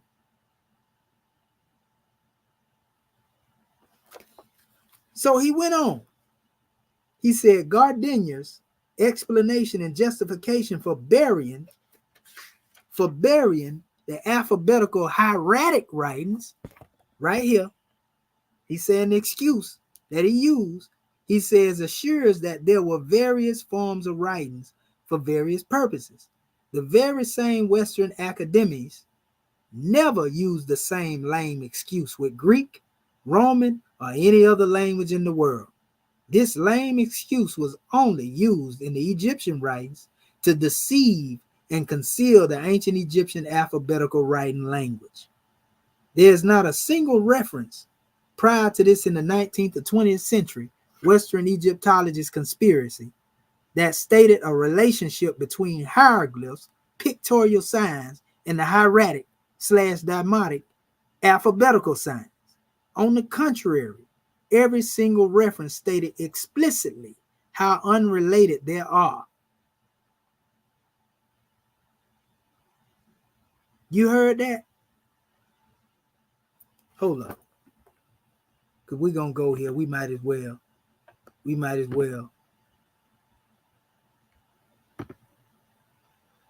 Watch this. And I've been in this right here on and off. This is my ABG to my abjad, my universal key. We already see that the oldest text that was written, I show y'all this all the time, written the log books of Mariri. They were written in hieratic, family. This is the oldest actual attestation, that you will find written in hieratic before people start talking about pictorials. The Book of Tahotep is a 4,000-year-old papyrus, and some even say it's older, written in hieratic, family. So you know so much about Kemet, why you ain't teaching, or why don't you know hieratic? You see, same thing with this calendar. I showed this over and over and over again. But they came up and created charts like this and superimposed these pictures. There you go, right? Let me blow it up for you. Superimpose these pictures on the hieratic. And you can obviously see that a lot of this stuff, they was straight remixing. Same thing. This is another chart they did the same way. Put pictures next to hieratic alphabet and created a pseudo alphabet. These are pseudo alphabet charts. So what I did is put everything in its proper perspective. And a lot of people don't know, abjad is the DNA of the linguistic system that shows whether or not a language has been changed. So the order that you see them put their glyphs in, and so forth and so on as an alphabet, is not in abjad order. People think abjad is something that's limited to Semitic languages, Hebrew and Arabic, but no, abjad goes beyond the Semitic. Abjad, existed way before that. In fact, the main root of the linguistics begin with abjad. So this is my chart of putting it together in the same order. I even showed you here with the Arabic equivalents. This was just a chart we did for facial recognition. I did this one right here. I took charts that was there and then put them in the abjad order as well there. And then I actually used this Coptic text, to show that. Here's the bogus alphabet chart. Notice it's not in the abjad order that Champollion created. It's the same alphabet now that they just called a pseudo alphabet in the other website that I showed you. This is when he was trying to figure out what he wanted to be the letter A. Whether he wanted one of these to be the letter A. Like I told the people all the time, well, this right here normally, has a representation of Iri in there. See, now I'm showing y'all, they would say this represents Ah, because they think I don't know how to go into this stuff. I'm telling you what they say it is. This would normally be a symbol, for example, for the reed leaf. And they say this represents the letter Y, or sometime I. Some people put J sometime. You see? But yet and still, what is it doing up here? They even got the quail birds up in here, which supposed to represent the letter U, according to their so-called breakdown. Y'all think I don't know this foolishness? And gonna try to get up there and try to challenge me like I don't know how to go up there and do that, the same foolery y'all doing. I was doing that I've been doing this 30 years, family. So anyway, this is the alphabet B right here. And this is Greek now. This is the Greek language. Champollion compared to pictures to make up his alphabet. Now let's look at this. When have you ever seen this steer-looking animal as being looked at as a letter B? You know, even this symbol right here, an incense flame is what I would call it. But when have you seen that in that special way? Here's the letter K, which is also interchangeable with the letter G, you know, when you get into linguistic sound shifting. This is what they say is their normal letter K, right? Sometimes you'll see the letter X there, but it still got the K sound. And then look at all of these expressions here. This is when he was trying to figure it out. I got the book that I took this out of, and it goes into all of that. So this is a pseudo hieroglyph because it wasn't created by the Egyptians. It was created by Champollion. What part of that they can't get? What part of that they don't understand? Even Western academia call this a pseudo hieroglyph. This right here, this one that was created by the Hebrews, Paleo-Hebrew, with hieratic and Egyptian Phoenician. See, they got their comparison of their hieratic. They comparing these hieratic letters. Notice they comparing these hieratic letters to the letters they created later, and they made a pictorial script, which is not the same as the one that Champollion got up here. So we already know each one of these particular people, we can see they got pseudo hieroglyphic scripts that were created. And that's what they call it. Even Meroitic was considered a pseudo hieroglyphic script. Pictures besides letters, but it was still considered a pseudo hieroglyphic script. You know, and so we can go on and on and on with this here. And like I told y'all, Abjad is the root. This right here is actually Abjad right here. And this is actually known as the Monosio pardon self, or the Egyptio script. This is the Egyptian script right here that looks a lot like what most people call Phoenician, huh? Tartesio or Tarteseo, right? Tartesio, right? Then you have Iberico. All of these are the same scripts, and they are all called Egyptian. They have Phoenicio here, which is Phoenician. But look at your vowels, A, E, I, O, U. So they existed in this particular script. And then they had a breakdown, you know, of other letters. But then they have the Abjad here, which is Bay, B, Ba, Bo, Boo. Day, D, Die, Do, Do. That's the A, B, and the G. And the D is right there. A, B, G, D. Abjad, family. And here it is right here. So when you see that inscription, which they also try to refer to this as pseudo hieroglyphs as well, but this is actually on a monument in Kemet. This is also referred to as ancient Egyptian language, family. Unbeknownst to people. People don't even talk about that, but that's a whole nother story. You know, so I got a whole bunch here. I made my point clear there. You know, that's the same script right there too. They tried to put those symbols beside pictures, you know, and they had this in his Egyptian. Why are they calling Phoenician Egyptian though? Go figure. So like, I mean, they can't get away, family. They cannot get away. We even show how a lot of the Arabic and their style of writing derived from the Demotic style of writing. I even showed you how to sign for the name Allah, you know, and that's blowed up out of this particular text, Demotic, where they got it from. This is the Allah symbol right here that the Arabs adopted from the Demotic text. And if you look at it, see it right there? And most of the teachings of the Arabs come from the temple of Tahotep as well, unbeknownst to many of our people. So this is the symbol, the Allah glyph. Notice it right here. Then you see it there. That's why we were able to see the name Ayah. Ayah gave birth to the name Allah.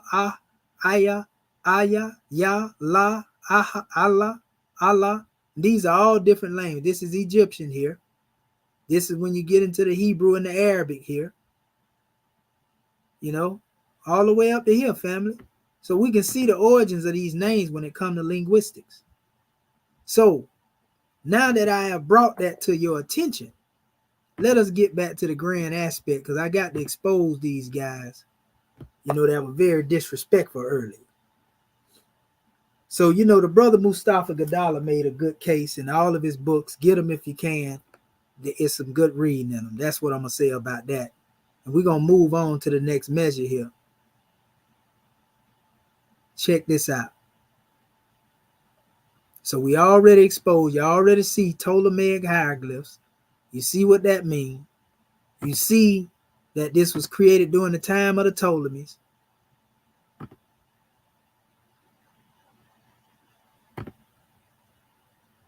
Trying to find this other work up here.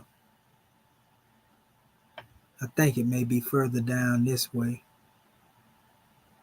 Not that one. I think it might be here. Just give me 1 second, because we're going to give it to you today. Not that one.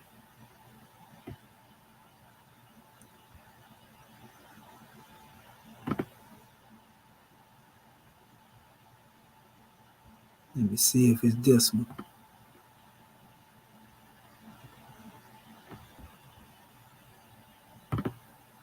Not that one. Y'all see how many, let me see, sir.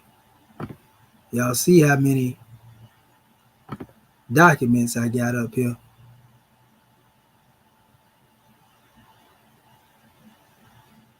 Okay, not that one, not that one. Is it this one?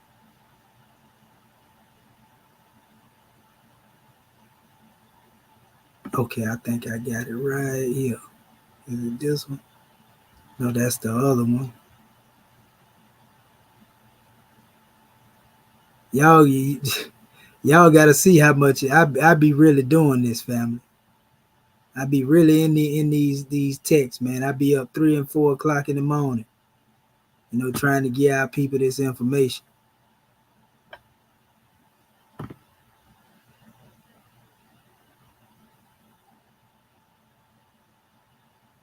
Not that one, not that one, not that one, not that one. Let's see.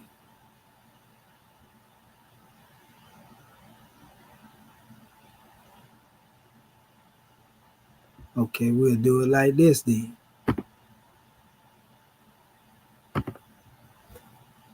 We'll do it this way. We'll go straight to it.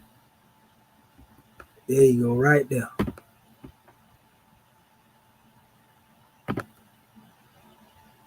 This like the kill shot right here.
Okay, I was able to get back in here, family.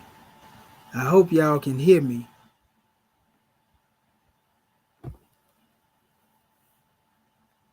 Let me see. I want to see that I break. I went straight black. It looked like it's still recording though. So I believe, I don't know if somebody reported a video or what, but that demonstration just, it locked up. I believe I'm on here though, family. I believe y'all can hear me. And I apologize for that. I was trying to pull up a document, and I think like I say, I got one too many tabs over here. But we ain't done yet. I'm done almost, but I ain't done yet.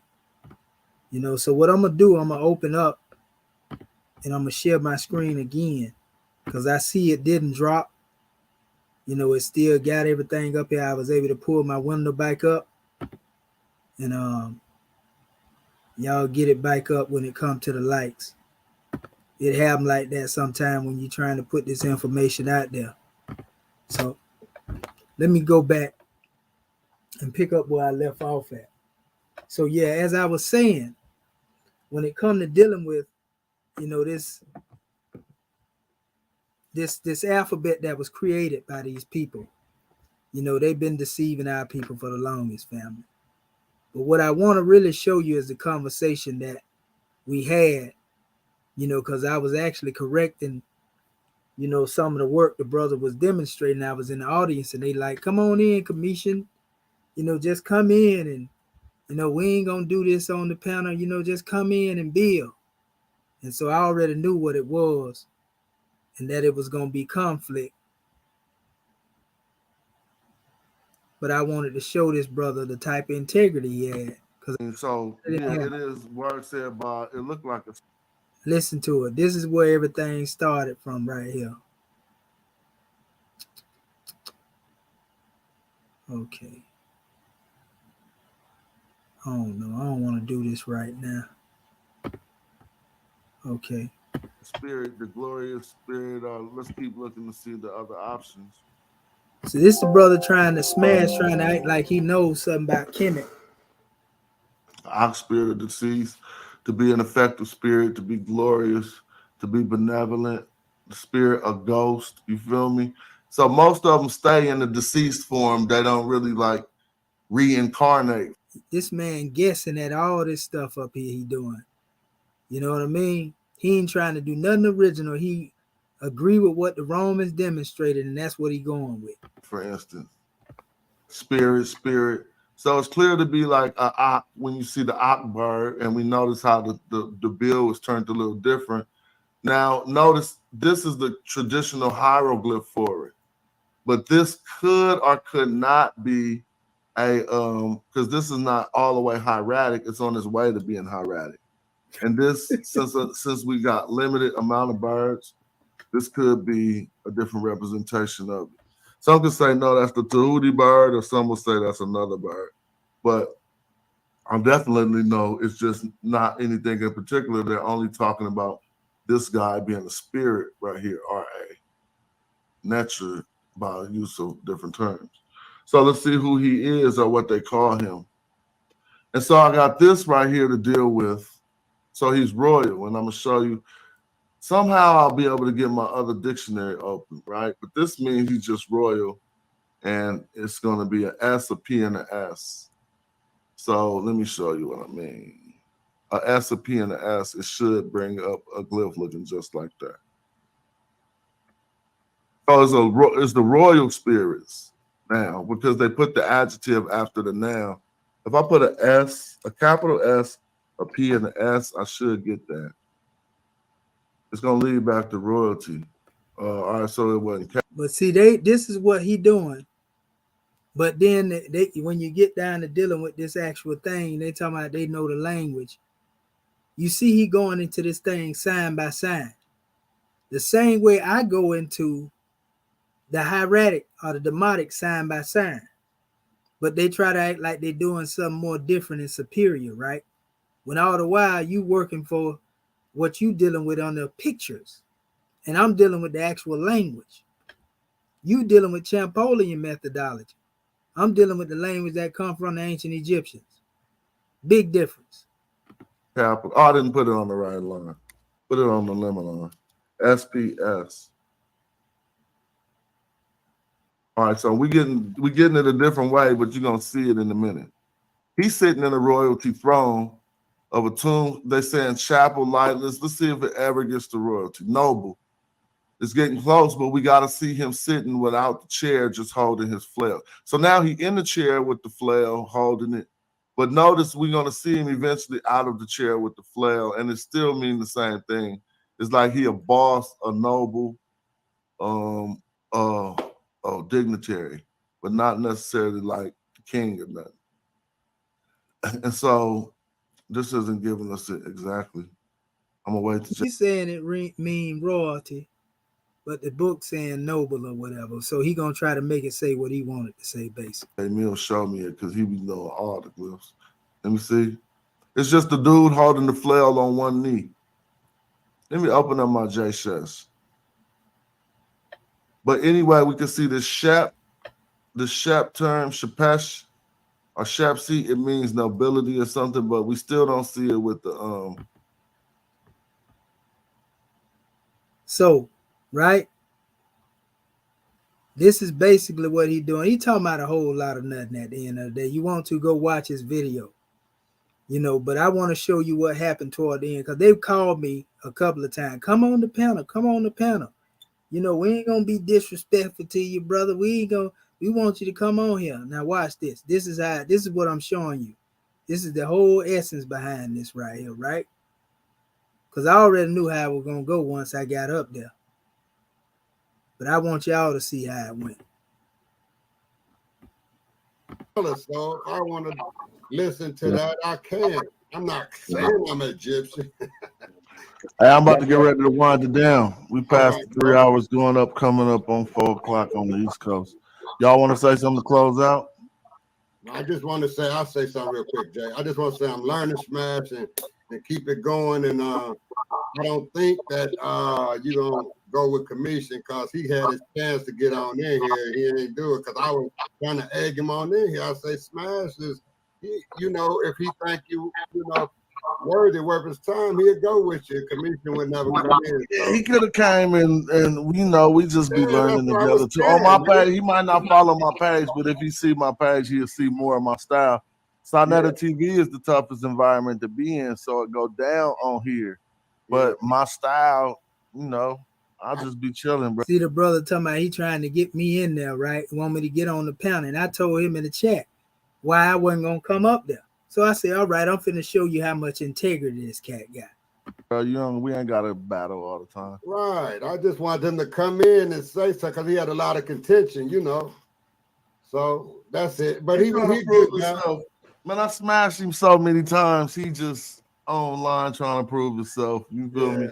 And I know the feeling he got. He like, man, this dude be crushing me.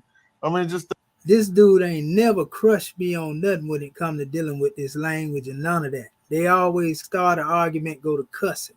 And they call that, if you call that crushing somebody, cussing them out and all that right there, I hear you. You know what I mean? Ain't nobody dealing with that foolishness there. But you ain't never seen a time where Saw say, y'all get in the ring with this dude. Now one of them took that. They've been running, but the only reason we go back and forth is because I be out there teaching the people. I don't even deal with these guys. Don't even be thinking about them. And I can give a grand bill on that channel. And then they'll come right up in there and try to take it to a whole nother area. And so Saw be like, man, y'all calling this brother out, but don't none of y'all want to sit down and dialogue. So y'all running. And y'all done seen it over and over, the people that be watching the videos. But watch this. Watch it. Think about it. He called himself the Commission Hierophant. Yo, I had that album and I put Dogon, Don, and Doing the Tear on my album called The Hierophant in 2011. He was live on side of the TV. I accused him of jacking my slides in my presentation, and he didn't say anything. So I'm a Now he's saying he accused me of taking his slides in a presentation, which I wasn't even watching none of their stuff. At that, I didn't even know who this guy was at that time, but he claimed I jacked his slides in his presentation. And then I didn't come back and say nothing because I didn't want to argue. You know what I mean? And that's what they was trying to do. They wanted to argue. So I just stopped talking, you know, and I was being respectful to the panel, the brother channel, you know what I mean? But this is how they do. This is the deception that they try to use, you know, because I ain't there at this time to defend myself, right? Watch this. back off. Like, you know what I'm saying? I ain't no bully. Yeah. You know what I'm saying? If Yeah. he bow and you respect, it's nothing. Shout out to Commission. Yeah, Set shout him out, on top and box him up. It's archers that's, you know, it's other people. He was just You only get a stripe off. Hey, Yeah. Commission versus Set M Hotel any day. I got Man. money on Set M Hotel. He was talking. Nah, I got money. You gonna lose your money, Smash. That brother is actually well researched, you Had know. your As much as he might be wrong. No. He might be wrong, but he's more well researched than I am. I don't have time to be like studying Egypt. You heard what the brother said. He might be wrong, but he's more well researched than I am. How does that make sense? He know what he dealing with, basically. Smash know it too, but he want to push him off on that situation so he don't have to deal with it. He running. Seriously right now, you know. Word up. Well, I still think that's not true. From what I've seen from you, I'm just telling you, he's not more well researched than you. You could come across a lot of information and not be well researched. See? Yeah. That's true. Like, you could be poorly researched and just be in a library with all the information around you. And so but I ain't here to knock, bro. I swear to God, I'm not doing that. He was just I'm not talking, here to man. knock, bro. Shout out to him. Shout out to him. We had to leave right now. I really want to get at you with that rematch thing, boy. I was talking to Kalam after Brother Reggie's show yesterday, and we was working through some of these entries in the dictionary, and they're really looking kind of anomalous now. I just kind of want to suss it out with you. About rematch? Yeah, about that word rematch. What's the main contention? The main contention, I want to know why we're pronouncing it rematch. Why do you think it should be pronounced? Well, I'm not certain it should be pronounced another way, but I saw a different rendering of rematch in the dictionary. Without the M? Well, yeah, without the M, but in the TLA, when Kalam was searching it yesterday, in the TLA, they have no attestations with rematch with the M in it, not one, right? But separately, there's a rematch transliteration in the dictionary, which is spelled R, the R glyph, and then the tem glyph, the sledge, right? And then people determinative behind it. People and plurality, well, man determinative, and then plurality underneath it. And I was asking Kalam basically yesterday, he was saying that he suspects that the R tem is a anomalous spelling. But then when we looked in the TLA, there actually isn't any spelling. But if you go look at a primary of any of those, you'll see that, I'm showing you the part now when I get on the panel after they kept calling me to get on the panel, right? It's this word, but it could be a different rendering of it. And we found that out by looking. How to control the narrative. You feel me? And we just figured that might have been the case. Peace to Commission. Thanks for tapping in. It's all good. What's up with you? Yeah, I just want to say this before I come forth, bro. I came in here to see, you know, because I did this with Reggie. And the reason why I don't be camming up in here a lot of time, because when y'all don't want to agree with what somebody say, y'all try to control the narrative. You want to mute people, kick them off the panel and not hear it. So I want to see how much integrity you got, because if you were to come up in my panel and you disagree with me, I wouldn't kick you off one time just because we disagree, you know, because that ain't going to get us nowhere. Now, I want to correct you, good brother. I never used none of your slides because I just started coming in here on your show recently, you know, and I came in here, you know, to try to get you to get in the ring like I want Reggie to get in the ring. Now, y'all keep making up the excuses, you know, and the reason Commission come at y'all like that, bro, because all I do is come in here and try to teach my people. And y'all jump on the show and try to act like you correcting something because it don't coincide with what you teach, bro. This is what I stand on, and I'm always stand on this. Like I said before, I can go up in there, bro, and read just like y'all doing with that methodology, Champollion methodology. I don't honor that. You feel me? Nothing against y'all. I don't honor Champollion's methodology. I can do that. Same thing y'all do. But my main thing is, just like I was telling them earlier, I was like, man, that's Saba. Like you said something earlier, Smash. In one of the slides you had, you was speaking on it and you had the ox leg in there and you was calling it something else. And it's actually kafesh. The ox No, leg is it's always compressed. It's compressed. That's what I always called it. That's what I no. called it on that That's, video. listen. No matter how either one of us pronounce it, it's kafesh, bro.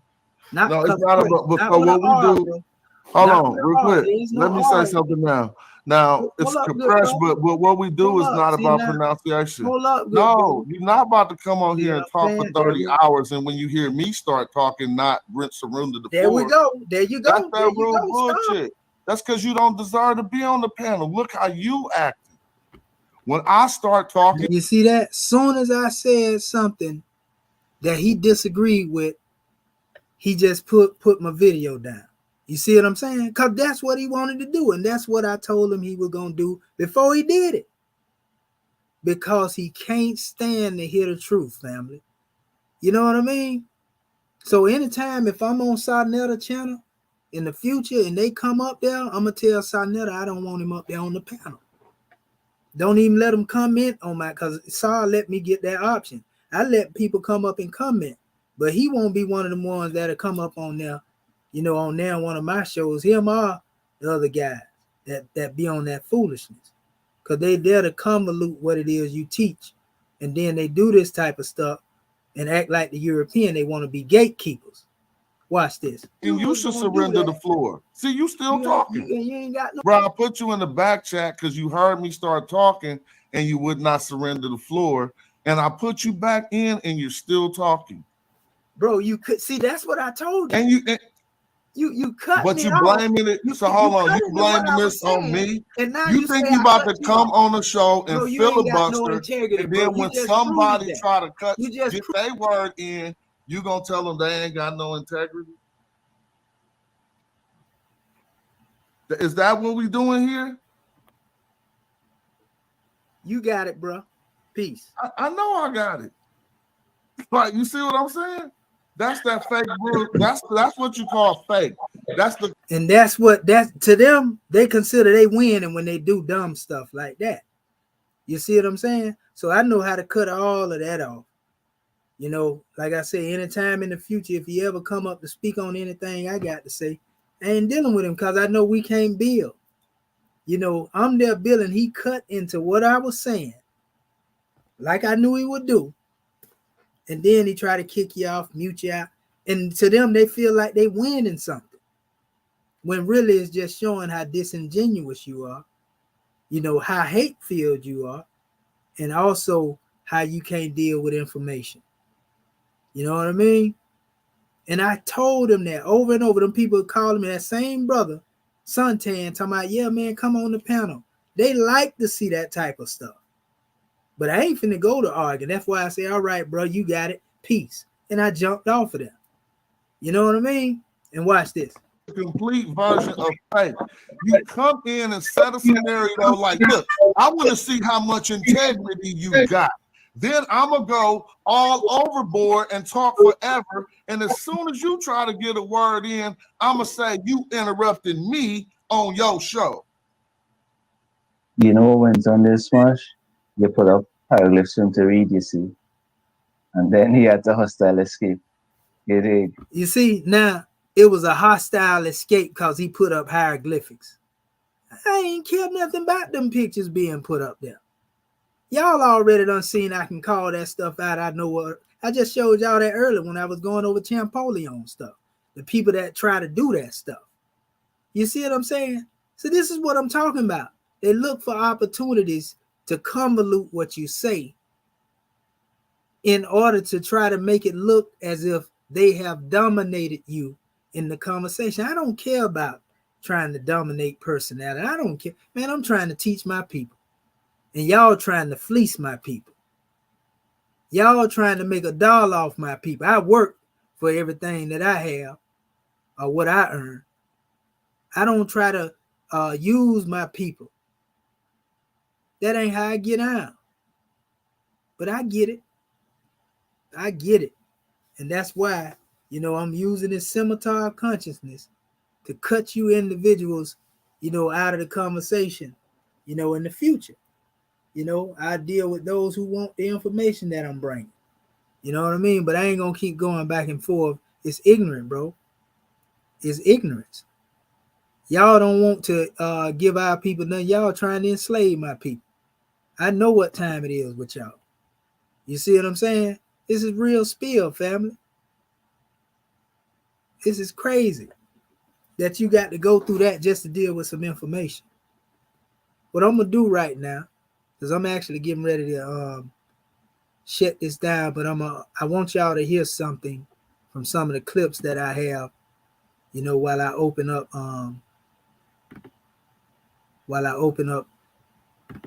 And so, my yeah, it is worth. I ain't want that to come up.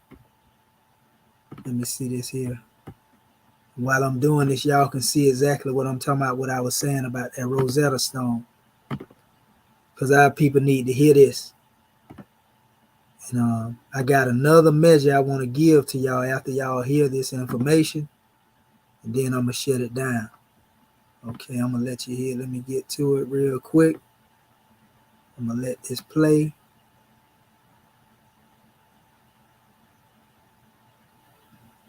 Yeah, here go your boy right here. Forrest Gap, the same person that, you know, had these decrees served as political propaganda, and it was part of their negotiation with the powerful Egyptian priesthood to increase their legitimacy throughout the country, right? Basically, the Egyptian priesthood were sort of the middle men, the middle group between the ruling house of the Ptolemies and then the Egyptian population. So this really served as political propaganda for them.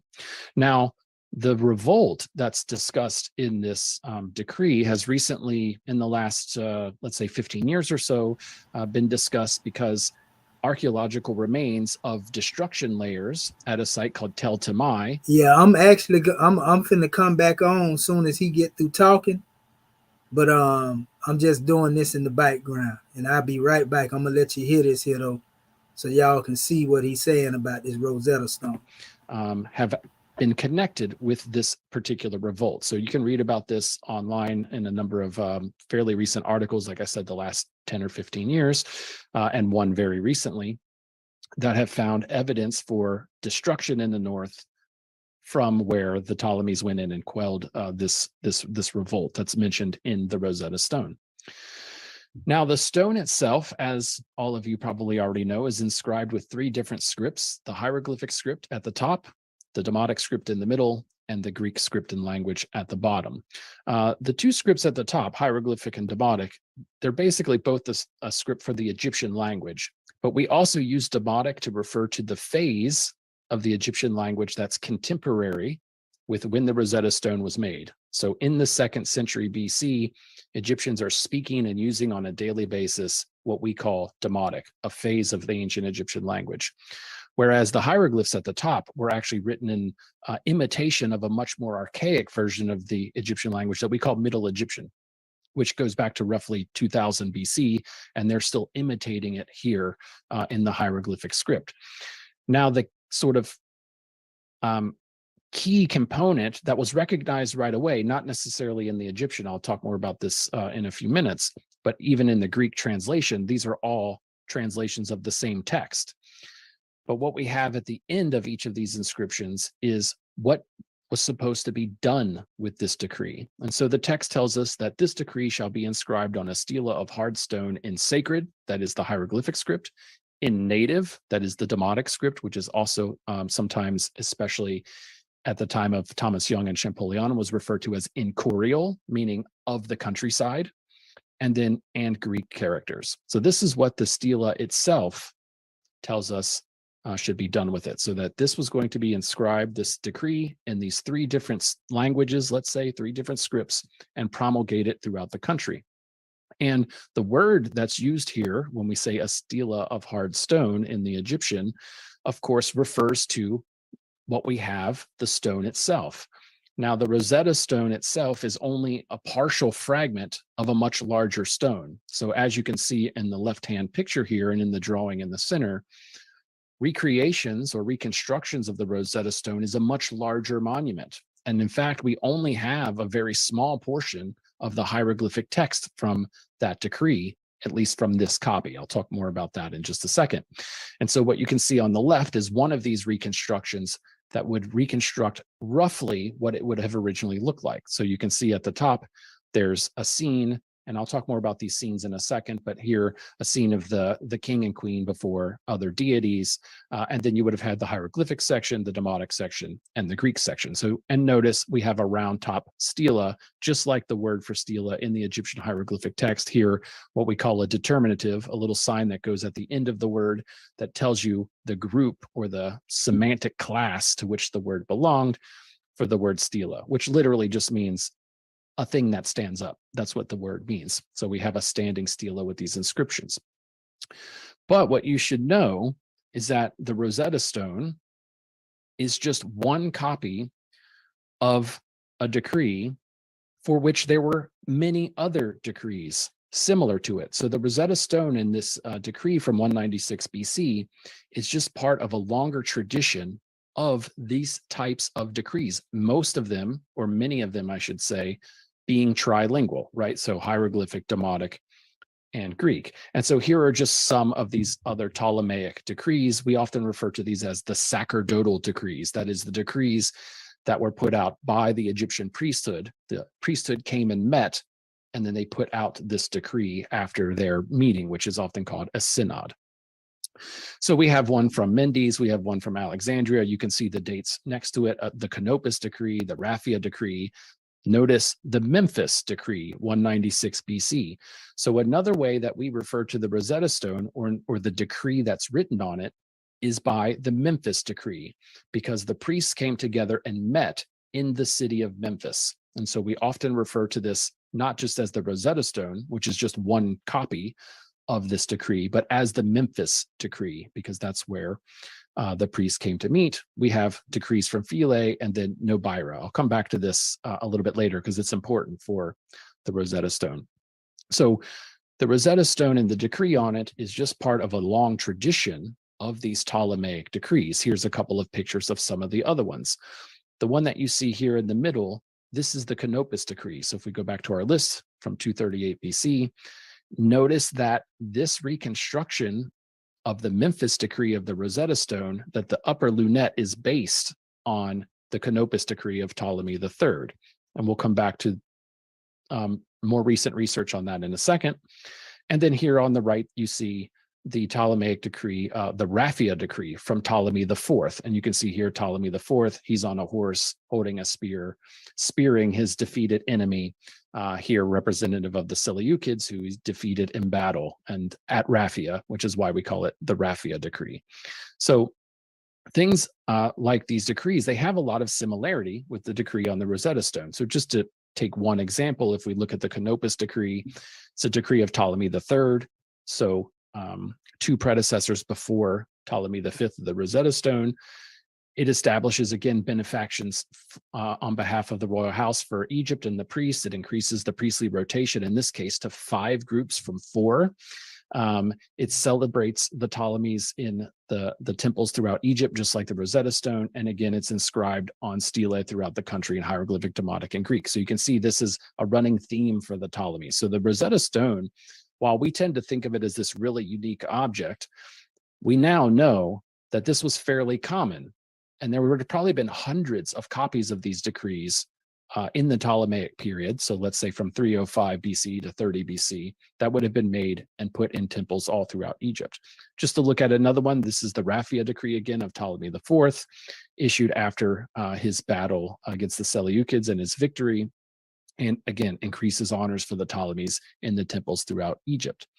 Now, there's a connection with this decree in a way to his successors, the Ptolemy Fifth decree on the Rosetta Stone, because notice what Ptolemy the Fourth is doing here. He's on horseback and spearing his defeated enemy.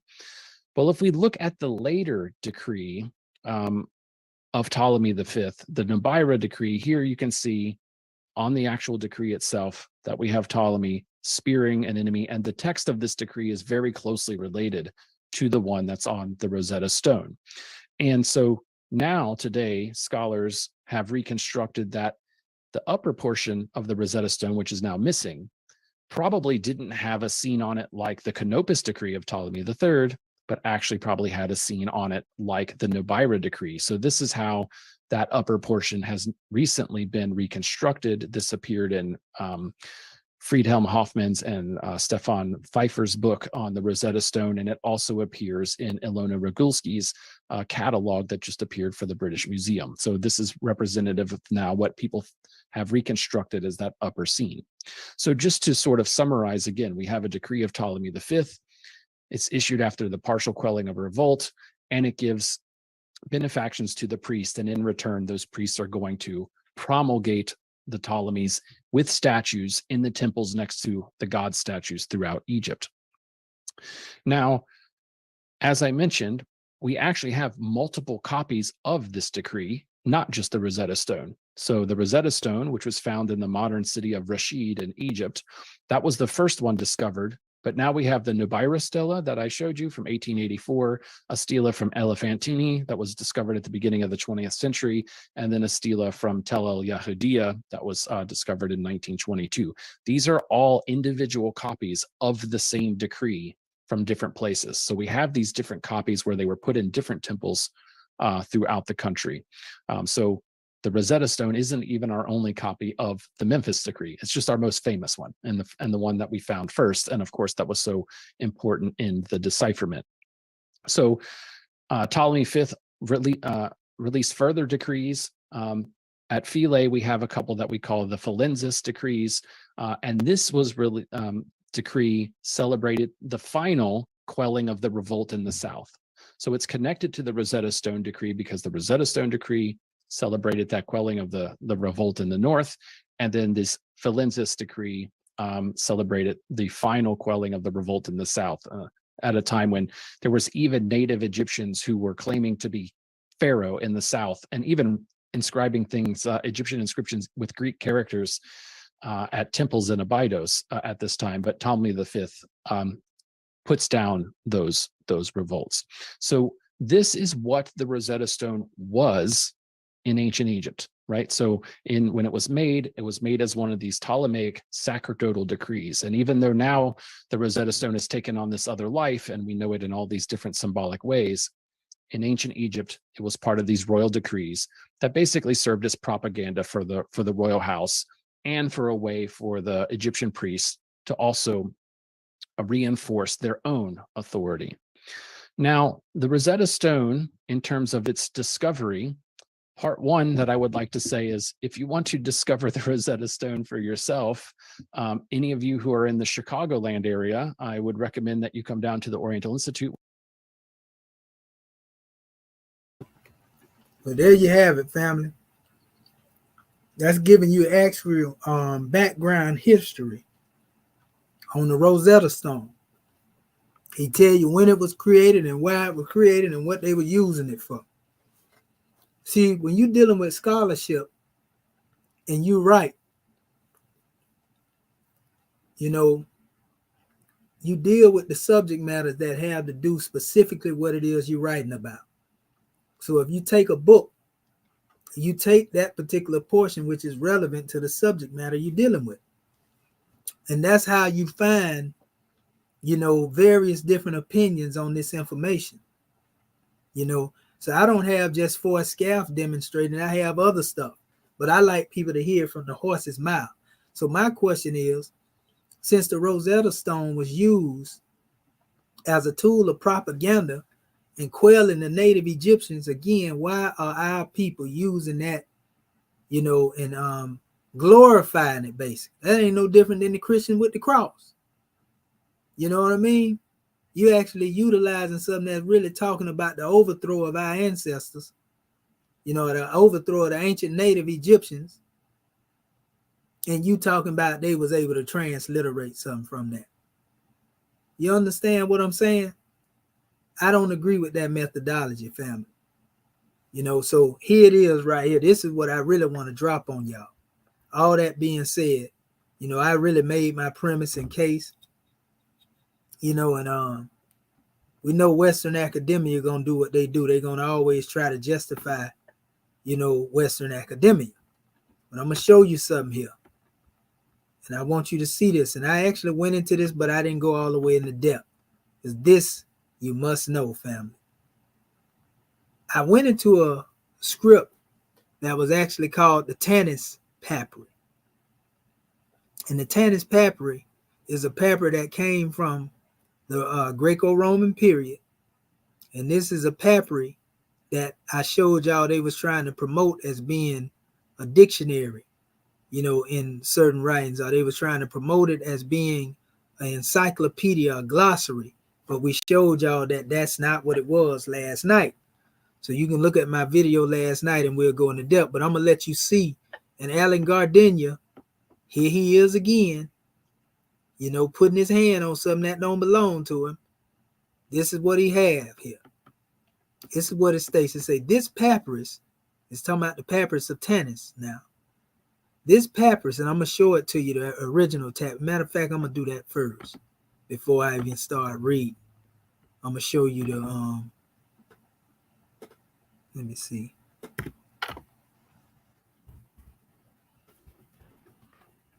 They actually have this here. Everything I say, like I said, I'm going to show you. This is at the British Museum, and I showed this last night, but I actually didn't go into deeply into this. This is the Papyri of Tanis here. And they're trying to say this was the Egyptian glossary, Egyptian dictionary. And this is what, you know, was being said in some sources I read from. But I'm finna show you something. And I guess that would more look like the bike side of it, because I don't see no inscriptions on this one. You know, but here's another one. You can't even really see this. You know, you can't even really see the writings in this right here, but it's supposed to be the same papyri. You know what I mean? I would have to see this in person, you know, to really say this is the same thing. See what I'm saying? It looked like a bunch of, because this was burnt. Some of this papyri was burnt. You know, now I can see writings on this particular stuff here. And I can see the attestation and how it actually compares to some of the stuff that I have in the documentation over here in the printout form, the facsimile. Like right here. Matter of fact, I'm going to show you. This right here look like it's the papyri. You know, we can actually see it. I don't know if that other stuff that didn't have nothing on it. You know, I can't really say that, but this definitely looks like this. But the key is the misunderstanding of this stuff here is what I'm finna point out. I'm gonna pull it up. You got a couple of different pieces in here. I'm gonna go to this one in a second. I want to go actually to the actual. Okay. Oh, I forgot. That's the one that wasn't open. Neither one of them open. I got to close them both down, and I got to reopen these tabs.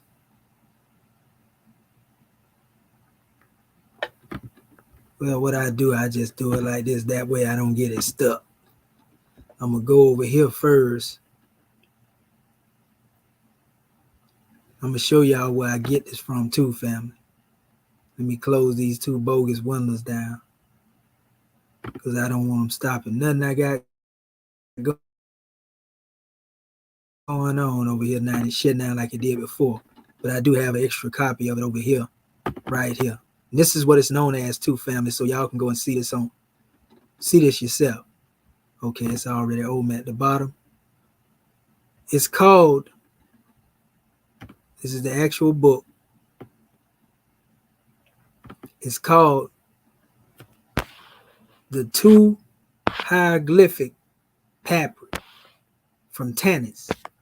And I showed y'all about Tanis. My last two shows were going into the history Tanis was a particular place that was founded during the Greco-Roman period as well. But you have those who are trying to say that these are the original alphabetic books. You know, the scholars, we pointed all that out last night, and we showed you that that wasn't the case. But what I'm going to show you here is why it's not the case. I'm going to show you exactly why, you know, though you had people was gaining some hope thinking that they had something, that they didn't have what they think they had. So I'm going to pull up them paper that you see on the other side. Just give me 1 second real quick. You know what? It's up here after the last second one. This is the only paper and this is actually a paper I showed y'all last night where Alan Gardenia came up with his sign list from. He used it to create a sign list. Okay. Let's see. 1 second. So this is just a copy again of this is a copy of what I showed y'all up there in the British Museum, basically. Okay, here it is right here. Because they got them kind of out of order. They're not in the same order. So let me close this up. There we go. If you look closely, notice this is EA 10672.2. Sometimes they say B, you know. But it right here, you blow it up a little bit. You see the symbols here, right? What this is, if you ever seen Gardenia's sign list, and I showed that to y'all before, you know, and for those who may not be seeing it, I'm going to do this again, just so that we can get on this again and show y'all exactly what I'm talking about. Let me see.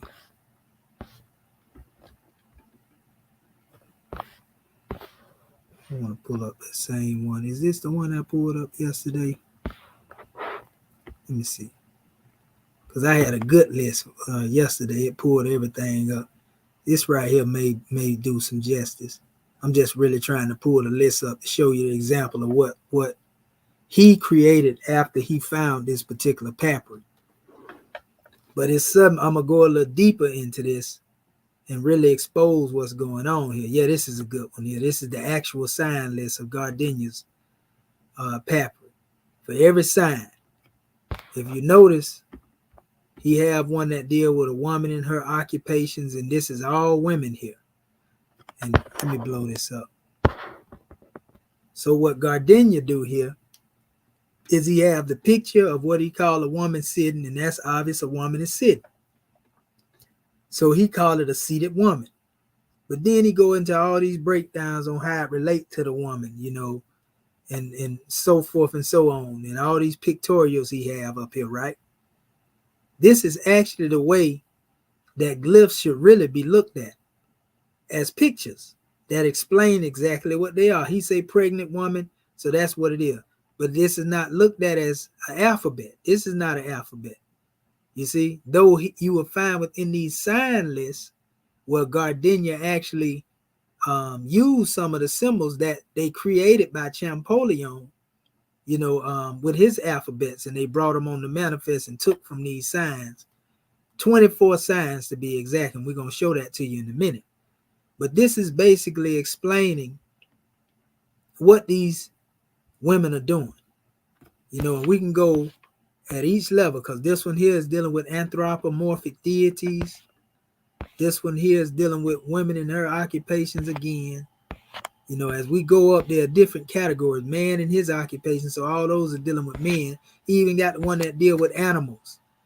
You know, and this is called Egyptian grammar right here. The same book that our brother Mustafa Gadala was actually referencing as well. So, you know, it goes into all of that. Tell you exactly what these things are. Man in his occupation, same thing. Man in his occupation, it start with that. Like I said, go into the gods, you know, the animals. And this is basically this idea upon which he created this catalog. He got that from this. So this is would be the symbol, just like you seen the sign over here, for example.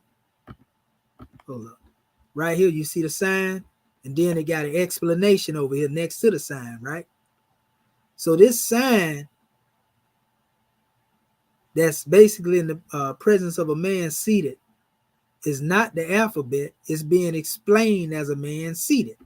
So it was the same thing over here. They had a sign here, right? And then they explained what it was. And so you can see it's burned out. A lot of that's burned out. This is actually in hieratic, some of it in demotic, some of the text hieratic, some of them demotic. This is more hieratic. And I explained this one last night. This is actually B and the letter S, and this is M and R. I can make that out. This symbol right here is not an alphabet, you know? So it's basically pictures being depicted here and explanation. But the explanations are being explained not in pictures. They are being explained in hieratic, demotic. You see? So it's telling you what the picture is, basically. But it's not in pictures. It's being explained in hieratic and demotic. You see? So let's just say if this was a glass. Okay, well, it's calling it that according to the language here. You know? And they have this throughout the whole text right here. And I'm going to show you this is the same thing, though, that's over here. Ain't got nothing to do with no alphabet chart. It's simply dealing with people, places, and things. Categorize. Ain't got nothing to do with this being no dictionary either, or no glossary. You see, it wasn't that. So they lied to the people again. So watch this. Let me go back over here. Pull this portion up.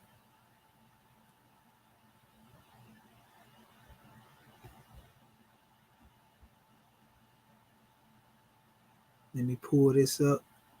Where you at now? Okay, there we go. I just got to scroll it down for y'all so y'all can see it. Okay, so this is what we were looking at.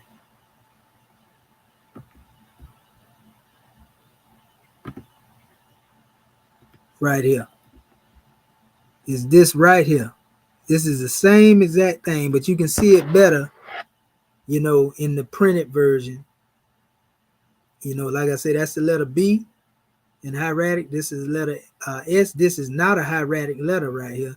Look like they put the picture over here and it separated. The same picture was put in between here, but that's M and R in hieratic. I know for a fact. You see what I'm saying? B, S, M, and R. I don't know if that was Bess, Mir. You know, like Bess and Mir. Bess and Mir. You know, that could have been that. Who knows? But these are also hieratic letters. These are hieratic letters. Notice they put the picture here, and sometimes they put in what we call cursive hieroglyphs, you know, on the side of them too. You know, but anyway, this is the actual hieratic and demotic. It's saying what this is basically. You know, and like I say, I'm gonna do my own due diligence and go in here. But what I've seen already, family, because it ain't nothing different than what Gardenia created in his sign list, like I said earlier. What I seen is that a lot of these letters that are here, that they are trying to bring off of these pictures, they don't say the same thing, you know, that Gardenia's list say. They say something totally different. So this actually debunks the claim of pictures being alphabets as well. It even debunks what Gardenia is calling certain things. I'm going to show you what I mean by this. I'm going to give you a prime example of what I'm talking about. Watch this. Because all of them got a number on them. I'm just trying to get some that we can see clearly. And then I'm going to go and show you exactly what I'm talking about. And this finna get real hectic right here. This finna get real ugly, family. Okay, let's just go here. This is one that look real familiar. This look like, you know, one sitting with what they call, they'll say this is the one sitting with a knife in their hand, right? That's what they call it, right? This is on page 5, IA and 5, right? So what I'm going to do, I'm going to go into this because Gardenia tried to put this stuff into hieroglyphic form in his own way. He created, this is where he started building his sign list at. Watch this. So we're looking for page 5. Remember that now. You're looking for page 5. Now I'm going to go over here to my, because I already got it open and I got them compared to each other here in my little PDF that I was putting together. Okay, here we go, right here. Okay, not that one. It's actually this one right here, par and self. Okay, here we go. Now, if you notice, this is Gardenia's transcription. Remember I told you about how they transcript the letters? And they didn't even, now I put this here. I put this beside this so y'all can see what he did. Notice Gardenia did this. He took the hieratic out of here and he used straight pictures. This is the hieratic in its original state, you know, in the paper that was burned. I'm gonna blow this up. See this first top picture here? He put this here. He calls this a water plant. You know, they later call it lotus, right? This is not an alphabet though, is it? This is a thing. Remember I said these things represent people, places, and things. This is an object. It's not an alphabet. This right here, even though it has a name that it is called by. You see, you don't see none of his code here though at this time where he had the codes beside the symbols. But I'm going to show you what these things are in a minute. In fact, we'll go into it in just a second. Water plant is what he's calling this right here. This is the actual same thing over here, but notice it's not, you know, upright. It looked like a symbol was pouring out something more than how this one looked. But it's basically in the glyphs, they'll try to say, well, this is the same as this, right? So this is your hieratic on the side of it. That's supposed to be equivalent to this, right? In the original Tanis papyri now, that come from the Ptolemies. Notice it's being wrote out in the hieratic. So what's being spelt here would be basically what they would say was defined right here. However, what he's defining this as ain't necessarily what's being said here. Because if we go and look for a word right now, you know, for a water plant, it ain't going to come up with the way the letters are being spelled out in the Demotic. But you wouldn't know this if you don't know Demotic, or you ain't dealt with the Demotic alphabet. You see what I'm saying? Oh, so it's going to get real ugly. And I'm going to show you some things in a few minutes now. Now, these are said to be actual letters to them that make up their alphabet. A few of these in here. You done seen a lot of these here. They say that. But notice Gardenia didn't have no letters on the side of here. He didn't have no A, B, C, D, E, and though all of these symbols were found in the Tanis papyri. It didn't say now one of these was a letter A, a letter B, a letter C, and all that. So for those who have been trying to use this Tanis papyri and say that it represents an alphabet chart, you're going to have to show us the letter A, the letter B, the letter C. I ain't talking about what they have made up in Champollion list. Show me in this Tanis papyri here where these people referred to these symbols as A, B, C, D, and E. And when you show me that it coincides with what you say. Because I'm looking at symbols right now. I'm going to give you a prime example. This is one that is most famous right here. Let me blow that up so y'all can see it. They call this a letter A right here, right? This arm. They call it a letter A. Now let's go over and look at this. You see, they don't have nothing in here. They ain't got no meaning in this area. But let's go over here to the actual papyri And I'm going to go down to the other two that I had. I'm going to pull it up in that form too. That's the same arm right there. See the arm? Now look at this. This is the hieratic letter. That's not a letter A, family. That's not a letter A in hieratic right there. That's not a letter A in hieratic right there. Nor a letter A in demotic. So why is this letter, if this is supposed to be the A according to Champollion, why is it different? Sometimes a letter similar to this is either a T or an aura in hieratic and demotic. So why is this, which supposed to be an arm that represent the letter A, being represented by a demotic letter or a hieratic letter, so to speak, that is, a T or R. I'm just going between both scripts. If it's T or R, then we know it ain't right according to the original document. See what I'm saying? Oh, we got them now. We got them now. We're going to keep going through this demonstration though. So they're actually explaining what these things are.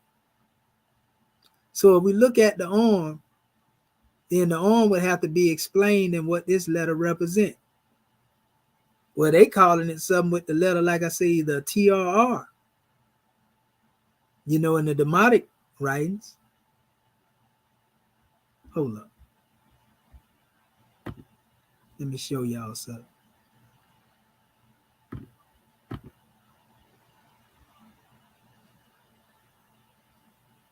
Okay. Pull this up real quick.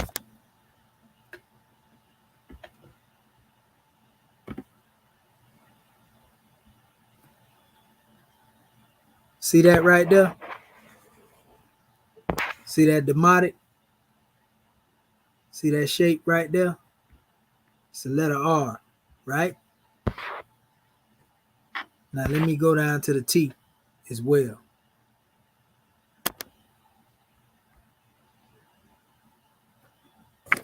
I got it. Dang, man, I hate when it closed my whole thing now. Okay, there it is right there.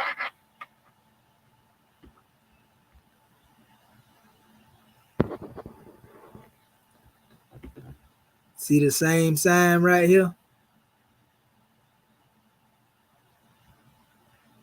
The little cut in there. These are different variations. It's attestations of the same sign, basically. Now, this is my hieratic list up here. And it's even plainer here. See that symbol right there?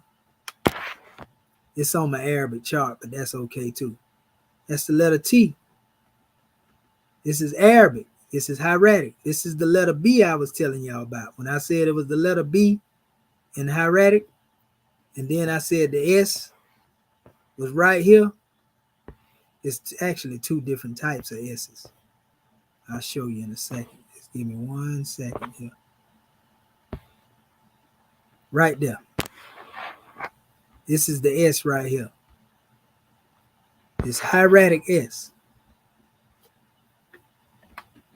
So watch this. See, remember I said that this is the letter R right here? Now I'm going to go back over there to that chart that I was just showing y'all so y'all can see it for yourself. I got to go into it deeper to pull it out. See, this would be the letter R in the hieratic right here. And the demotic, because demotic really come from hieratic, so they got some of the same letters too. A few of them different, some of them the same. So this is the letter R right here. Right here. That little letter there, that's the letter R. I'm going to go back to the chart so y'all can see that.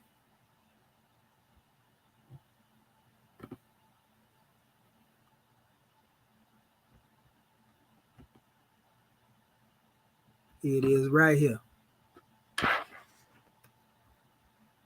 Blow it up a little bit more. See it? The letter R. It's the letter R in hieratic. Now, let me go back over here. Now that we have that, we're going to go with also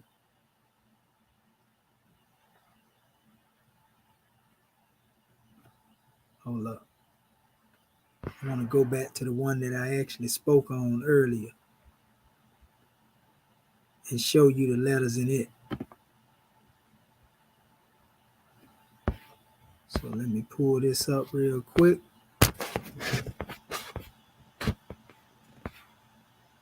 And I'm going to go through more of them. I'm just trying to pick the things out that you can see easy as I go over them for you. Make it as easy because I know y'all ain't really familiar with a lot of this right here. So I'm trying to make it as fulfilling as possible so y'all can see these things. Some of this stuff just jump right out at me because I look at it all the time. But that don't mean y'all gonna see it that way just by me saying it. This is what I'm talking about right here. This is the letter B, and this is the letter S, right? Now let me come over here. This is what we call, a determinative. And most of the time they call them indicators and all that. Really, it ain't nothing but a placeholder. It's really not even, it's really the explanation of what's being said, so to speak. It's an object that's representing what's being said. This is the language. This is the same object that's mentioned here. So this is not alphabet per se. This is just an indicator.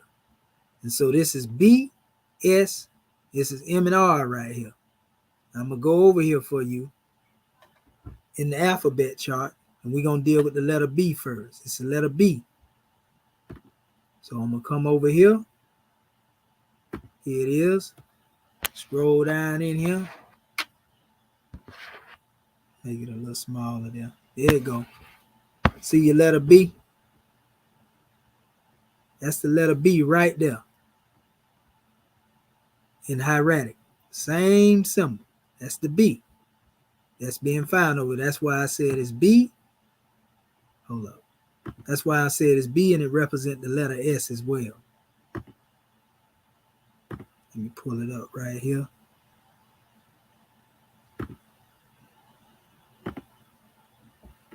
So here's the S here. You got B, S. This is your S, right? Now let me go back over here. I'm going to show you the letter S. So it's a common practice when you deal with these alphabets to put the letter E in there. You can actually add whatever vowel you want to, but the Egyptians didn't have vowels. The vowels actually originated, like I showed you earlier, to really go back to the Meroitic script and also what they like to call Ibero-Egyptian. So here's the letter S right here. I showed it to you earlier, but I'm going to show it to you again. See it right there? That's the letter S. So we have B and we have S. Take a little time to sit down and really do this. But the thing is we have to wonder, well, what is he calling that? Because he's saying it represents an arm. Let me pull this back up right here. And this is M, and this is R. This is mir. M and R, mir, in hieratic. Best, right? Now I can even go further than that, and I'm gonna show you something. I'm gonna pull up my tool.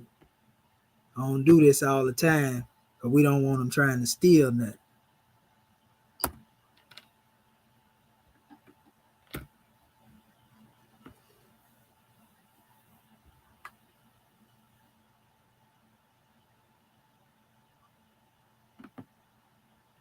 Yeah, they be trying to steal.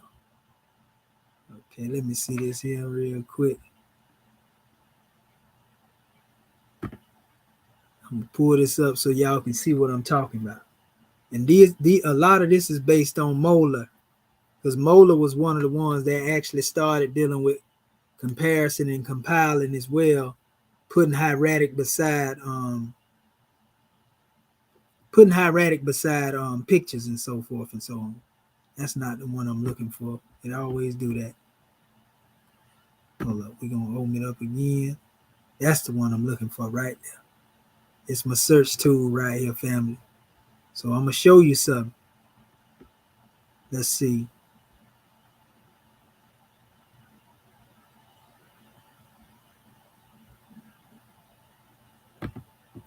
Let's see.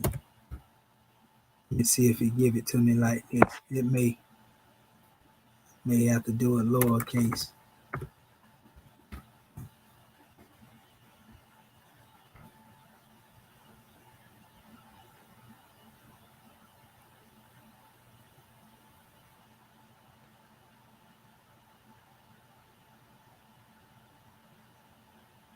Okay, here it is right here.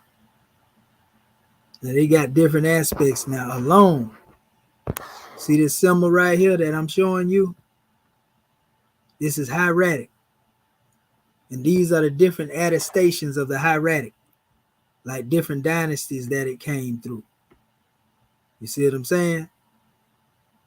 So this is showing you where they was used at, but all of these represent, and this is from Dynasty 5 right here. You see? 5th dynasty. See the root, the word here? Mirror.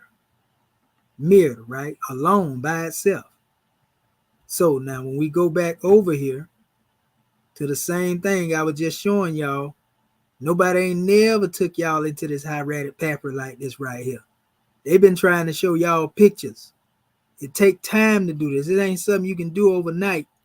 These people buried this stuff, man, and had our people thinking that it was other than what it was, man.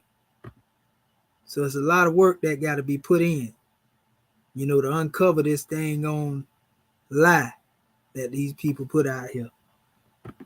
Let me see right quick. I'm trying to get back to my papyri. Give me 1 second here.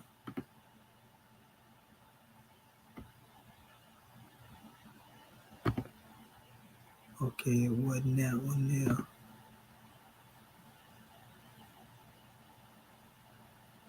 What in the world that disappeared? Oh, it might be hiding behind this here. Let me see. Yeah, that's a part of it, but that ain't the right one. Oh, here we go. So there it go right there. That's the M. That's the mirror. Mirror. This is actually R. So it's like more Meriri. Meriri. So this is an R right here as well. Letter R. It's actually another form of the original R that I showed y'all earlier. That open-ended one I showed you, it's also a closed version of this R as well. And so that's where it's BS. And then this is not a letter that I can see. I'm going to go look it up and make sure, because this is normally, it stops and this shows a separation between the next thing that's being said. It's more like their form of punctuation without calling it punctuation. So this would be BS MR Miri, MR, and then this is the R2 as well. So we showed you the B, we showed you the S, we showed you the M, a mirror, and now we're going to show you the other letter here as well, R. And this one is often depicted by, hold up, let me pull it up real quick. I want to show it to you. Everything I do, I want to be able to just show it to you. So it's all different variations, you know, of this is special measure. This is basically another version. What I'm showing you, this letter R, it's the same thing, family. This is what they tried to turn into as a mouth symbol and say it represents the open mouth. You know, it also, R is also interchangeable with the letter L. That's why you see me put it in both of these spots here. Letter, ra, ra, ra, ra, ra. But these are hieratic alphabets, you see? Now let me go back to my tool and I'm going to show you what I mean when I say they take on different forms. And it's all deal with the dynasties, family. Again, this is Dynasty 18. You still see the M and R here. Dynasty 25, you see the M and R here.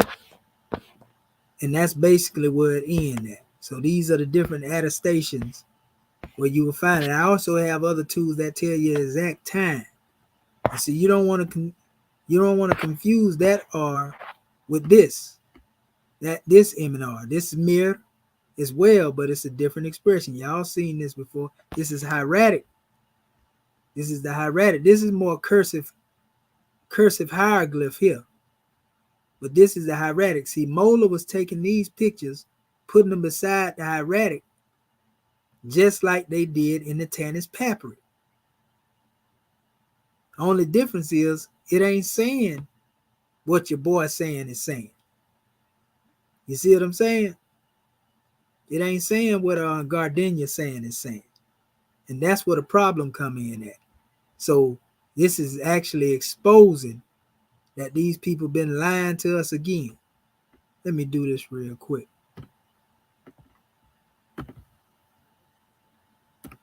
I'm gonna see if it pulled this right. It should pull this for me. It should pull it.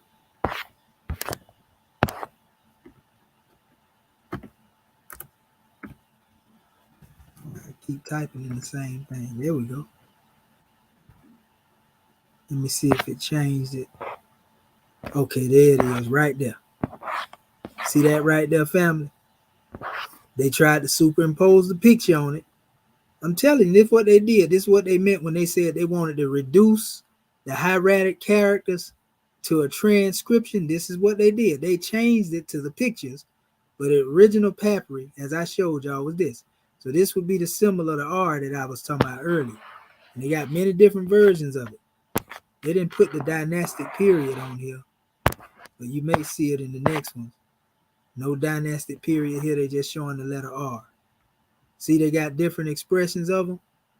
Anytime you see this letter though, and it look more like what they call a mouth, that's a cursive hieroglyph.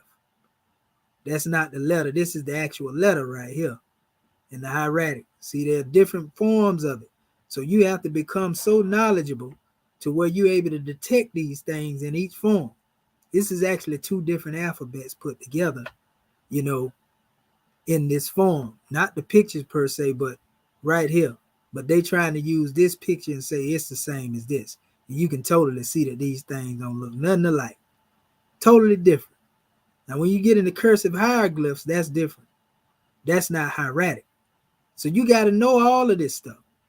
If this was by itself, it would be the letter R by itself, but it's the letter R. And really, it is the letter R by itself, because this is not really it's not necessarily a letter. It's actually what they would call a sign for singularity instead of plurality.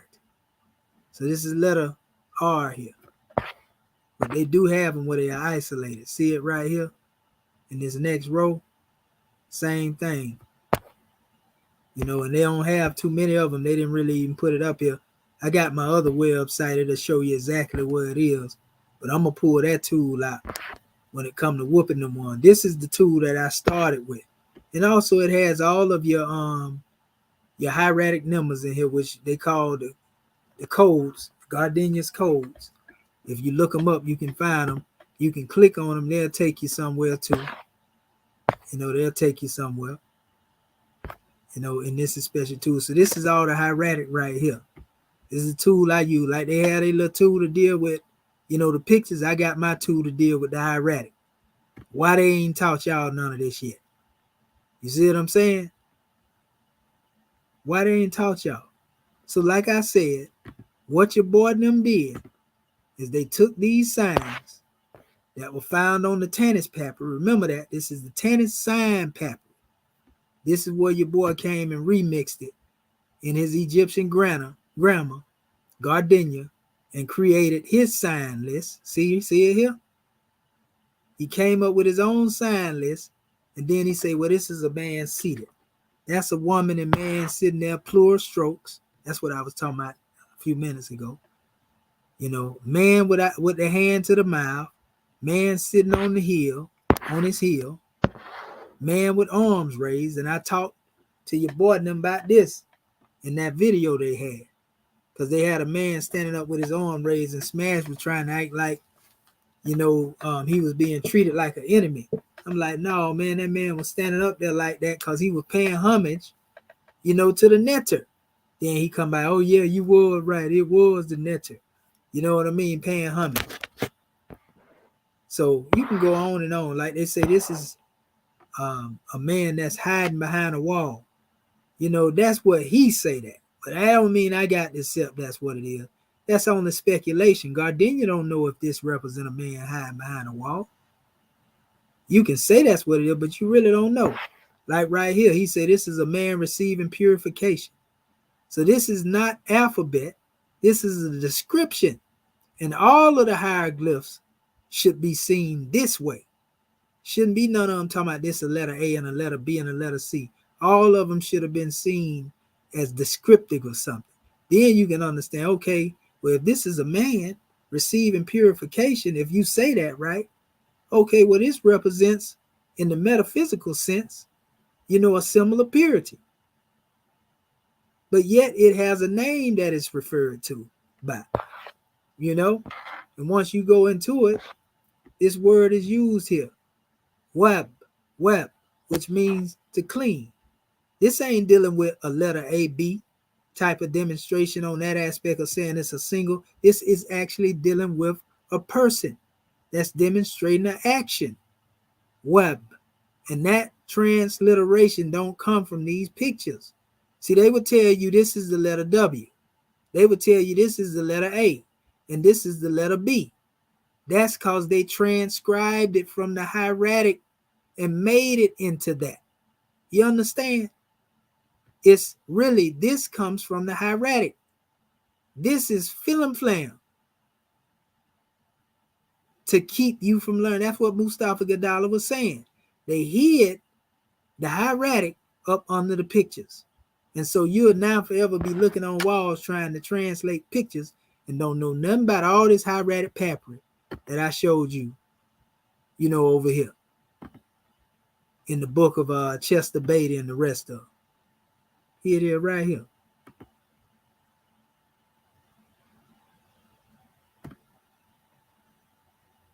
Look at that.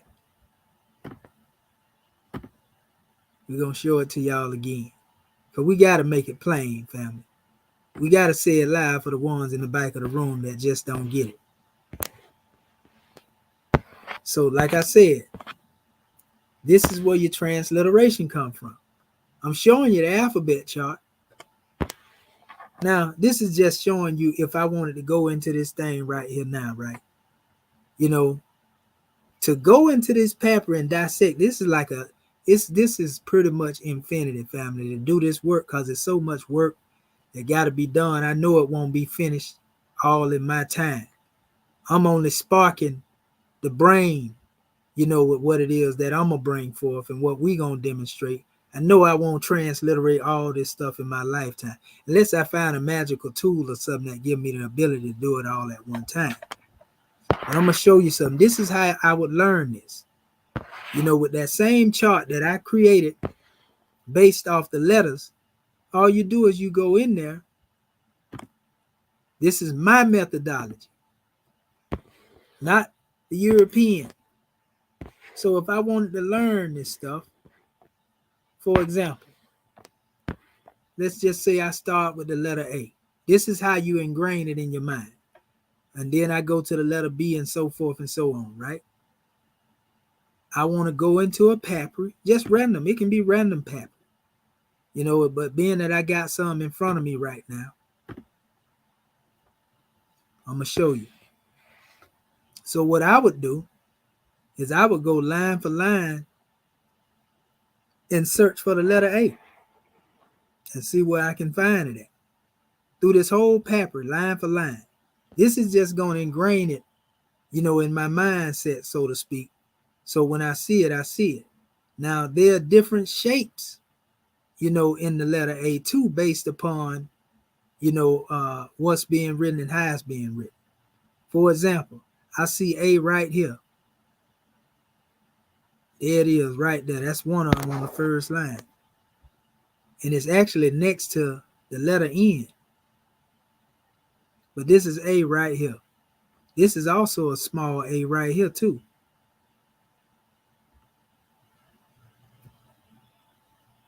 This one can fool you, but I wouldn't call that A. I would have to get another attestation. These are the letter Y's. But let me get down here a little bit more. I want to get one that look exactly like the letter. And see, you got to remember too, family, different scribes wrote differently. Here's one right here. It jumped right out there at me. It's the letter A right here.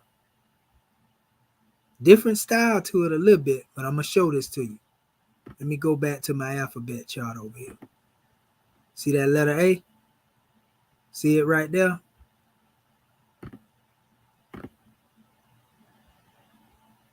There it is. Right there. That's the letter A. That's another one too. They have many different forms. I'm going to go back to my tool and show y'all what I'm talking about. So it's some work got to be put in over here. And that's why they running from it, family. They don't want to put in this kind of work right here. Commission got the time, though. You know, I'm going to dedicate my life to doing this right here, man. That's how much I want our people to get the truth. Hit the letter A and see what we get up here. Okay, there it is right there. It's showing you different expressions and forms. I'm probably have to hit the capital A too, just to go further. This is actually showing you, you know, the other attestation. See that A right there? Remember I was showing you the difference? This is also one. This actually looked like the same sign, but it just got an extra line in the middle right here. Right here. So you have to literally go through here and know which letter A you're dealing with. Now this is the one that another version of the letter A in hieratic. This is the one they superimposed on. So you can see how Moeller would say, oh, well, this look like this right here. Or that look like that, but that ain't how it go. You know, that's not, you know, it don't necessarily go that particular way. So this is letter A right here. For those who don't know, when you see this right here, this is always the letter A when you're dealing with the hieratic. It looked like a little comma, right? I'm going to see if it give me the other.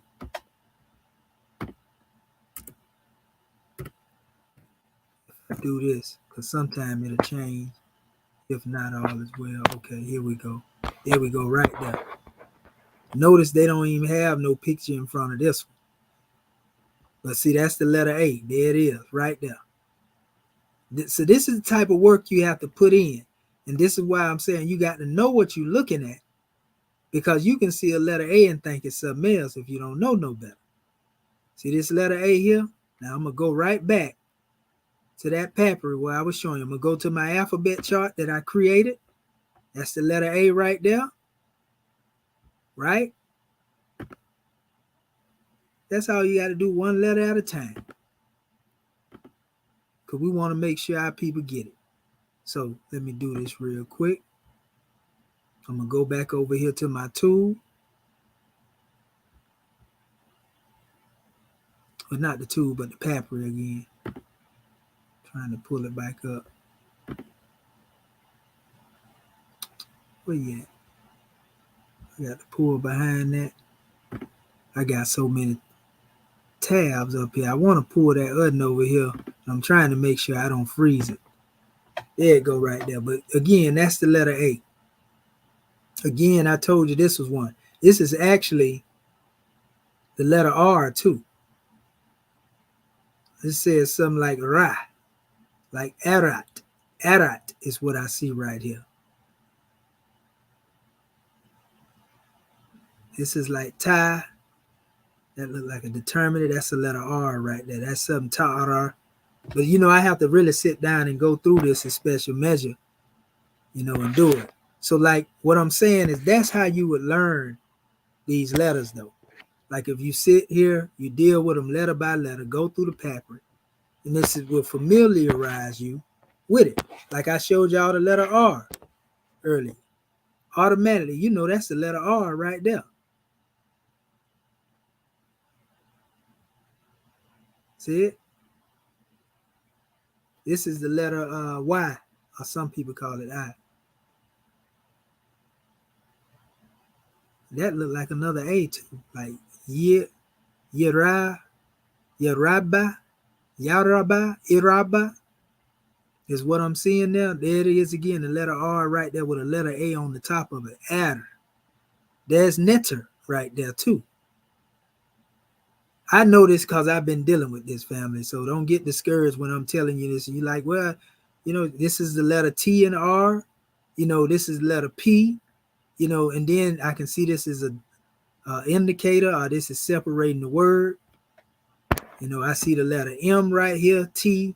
This is normally they call this a scroll determinative, but this is what it was before they started getting into that aspect. That's the P. I mean, man, I can go all up through here and see a lot of things, but these papyri, I'm going to have to go into the style of the writing and see what it is that the scribe has put down here. You know what I mean? It take time. But we done dealt with some transliteration of some papyri. We worked on the Eber papyri, as well. So that wasn't hard at all. We actually have a Demotic translator, so we can do that. And a lot of the Demotic came from here, but this is the stuff they ain't been teaching you. And they using them pictures and telling you this mean that, that mean that, but it comes from this. That's the point I'm trying to get our people to understand. You know what I mean? So they can see it. Like, look at that. That A jumped right out at me right there just then. Y'all know it because I said A and R right here. At it. And then look like I see, look like a H and an I. And an R again. This one easy right here. This is M order. M order look like M order I. Miri is what that looked like. Miri in the Kemetic language. That's the letter S right there. Even though it's drawn kind of crazy, they go an A right there. See that A? I'm trying to show you this because y'all should be familiar with it. That's actually HR right there, like Hera. Maybe Heru is what they were saying there. This is YAM. And then this is like can't really make that one out just yet. Okay, we know this is like SAA. Sarah. Sarah is what I see right here. SAA. Sarah. R. That's Sarah right there. Man. I mean, that's what it is. Trust me, it took time for me to be able to see it, and I'm still learning as I go along as well, family. You know what I mean? But like, we really trying to materialize these things. We are going to work right now on an actual hieratic dictionary and a demotic dictionary, because that's going to be helpful. Just compiling it is going to have one on point. Look at that. Like I seen the letter B right here. Just jump. That's a B right there. Jump right out at me, B. And that's the letter T. That's S and R. B, T, S, and R. And that's a determinative. So, like, yeah. We're going to get into it, family. That's what we're doing right there. Look, right here. That jumped out at me. B, N, and S. So this is Ben, and this look like Sa, but I got to try to find out what that is. That's the letter R right there again. So I'm getting better and better at it. Why they getting better at reading pictures over there? How they going to do that, I don't know. This is actually G-A-B. Geb. Is that Geb? I can only speculate, right now on what that is until I go into this. So what I'm doing here is what I'm basically going to have to do, family. I see that right there, Sa, again. I'm going to have to do the same thing to this little papyri over here. I'm going to have to go beside this and see what's being said. But what I've seen so far, they done got this one wrong already. This is wrong as ever, family. This is also wrong right here. Because this is actually, it means to give, T. That's what that is. I'm going to blow that up and show y'all. But this right here in the pictorial, they say represent a letter G. This is T, this is G. So something ain't right here, family. I'm going to show y'all what I'm talking about. Let me go over here and pull this up real quick in my demotic. It's like they're mixing hieratic and demotic in this Tannis manuscript. It makes sense because that's what they was demonstrating during that time period, so to speak. So let me go over here and pull this up on my chart. I call this the universal abjad key right here, family. I put this together. Well, boy, I caught it though, trying to put this stuff together. It's my work right here, y'all looking at. You know, putting this stuff in order. Here it is right here, which they was also getting. See that right there, that symbol? You know, that's a T sound. They say it means to give. The actual word T and I means to give.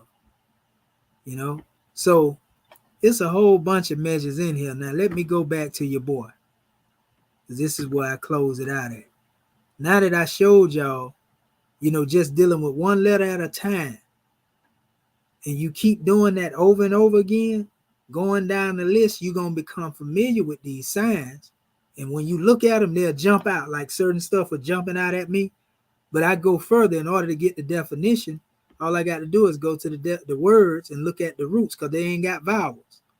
You know, they basically represent words. So once you break these words down in the dictionary, then it gives you your translation and transliteration. But you got to train your eye to know what you're looking at, because somebody will confuse this letter A with even the letter U or W, because U and W is really the same thing. I've seen people do it, you know. But man, it's just a grand job, grand work to do. Let me go over here and get this thing out of here so I can get ready to close it out. I want to show y'all this because I put this together yesterday, actually. I started working on it. And I was actually going straight to the point, dealing with what they did. So right here, and this is Gardenia speaking in the Tannis Papyrus. Listen to what it says. For those who was trying to make, you know, the Tannis Papyrus, them pictures that I showed you earlier, you know, an alphabet. Listen to what it say in this breakdown on the papyrus.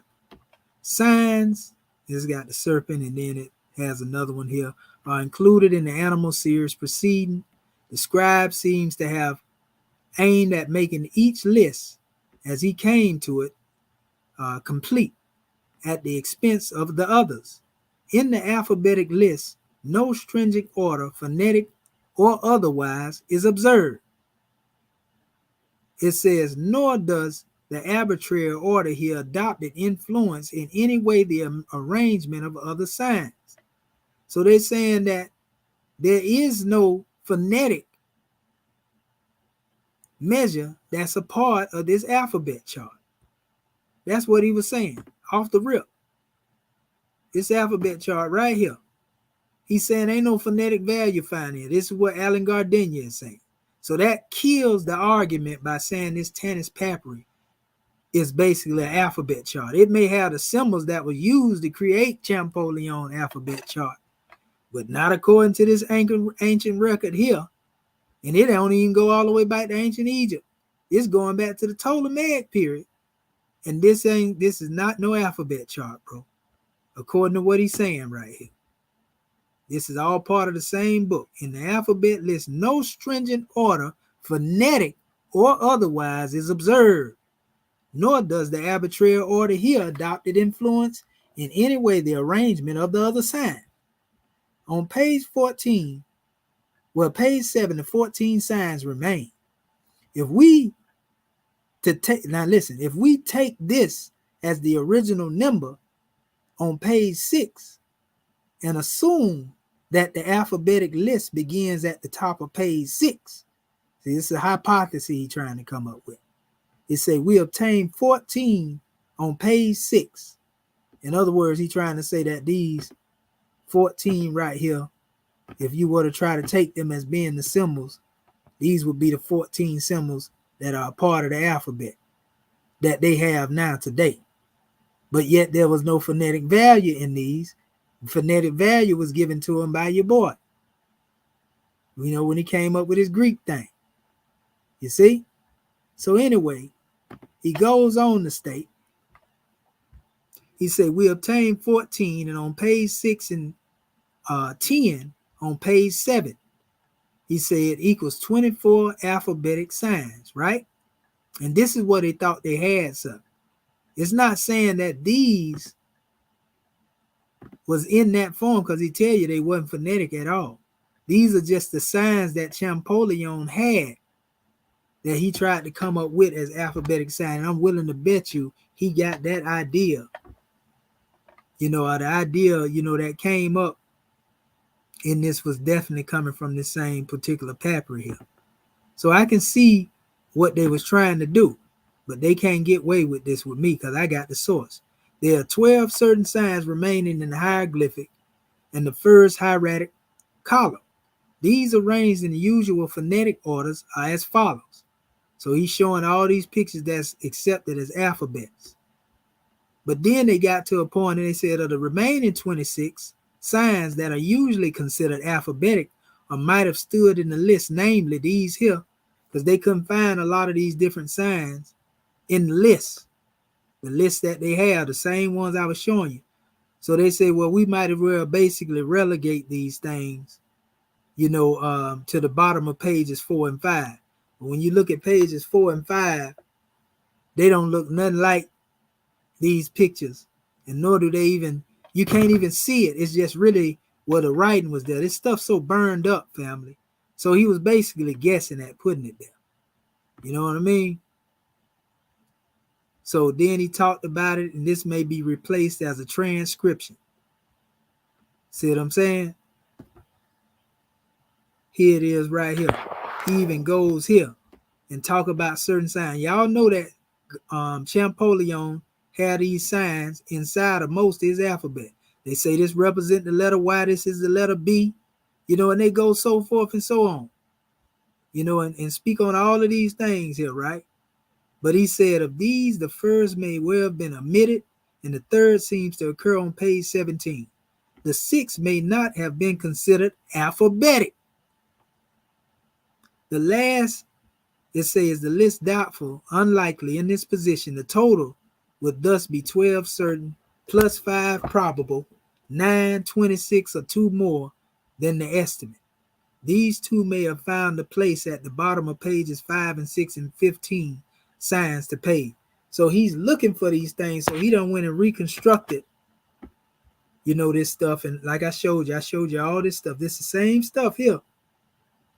Problem is they don't say the same thing in what he translated. Like I said, he said this was the arm, and that's the arm there, but the letter arm is represented by the letter R, or the letter that represent A as in the arm represent the letter R. Like, make it make sense, bro. And it's going the same way pretty much with all this other stuff down here. It is not checking out like they say it do. It just don't, fam. We can't make this stuff up. Here's another one here. And they actually had this turned a different way, but, this portion up here in the top is supposed to be this. And they say this represents the leg. But you got to break the word leg down, but he got a question mark there because he ain't sure. This portion right here is actually missing right here, though he put it in between it. Then it picks back up right here, and he's saying, well, this represents this. The little watermarks and all that there, that little area there, he's saying this is the lake and water. Then this come back to the lotus demonstration we was talking about earlier. And then we come down to the bottom, they're saying this is why. So this would be the lotus. And this would represent the letter Y. According to them. They trying to make this stuff up, family, but you can't get away with it. You can't get away with it. We done caught them red-handed. And bro, we just ain't going for that. I put all this stuff beside here so y'all can get the comprehension of what's being demonstrated here. See, they did the same thing over here. And ran with it. But don't none of these words, it's obvious this is a snake. It's obvious this is gonna look like a worm or whatever. They say this is the mouth of a human being, but it can be a flying saucer, for all we know. Twisted string, that's easy to comprehend. You know what I mean? but these are not dealing with individual letters. These are explaining places, people, and things. People, places, and things. You know, it's a book of nouns is what this sign list is, if it's anything. A book of nouns. So like family, man, y'all better stop playing. Them one that be talking all that foo-foo, better stop playing. Because like I said, this record is debunking that. None of this stuff in here coincide with what they talking about. All Gardenia did is got this document and went and created his own sign list and fooled the people to make them think that he was demonstrating the truth. Sad situation, family. Sad occasion. They get us every time. They get us every time, family. So again, this is your original papyri. Look up the Tanis papyri. Remember, the 2 hieroglyphic papyri is the name of the book. 10672B. We're going to always give you the sources. We're going to tell you what it is. I'm going to show you a few more of these. You can actually see that this is actually demotic. You can see the demotic here too. This is the one we just had up. This is another one. You got to blow it up real big in order to really look at what's being put in here. But those are not, you know what I mean? So that's all it is, man. Your boy came up there. That actually looked like Hotep right there.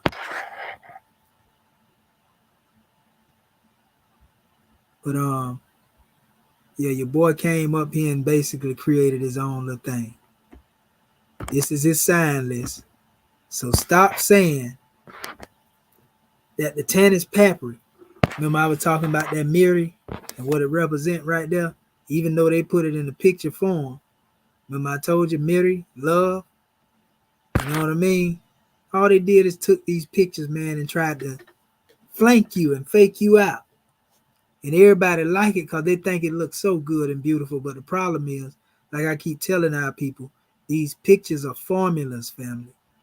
They have more metaphysical meaning behind them than just trying to make them a letter. We already got the language that make up letters. In the hieratic and the demotic.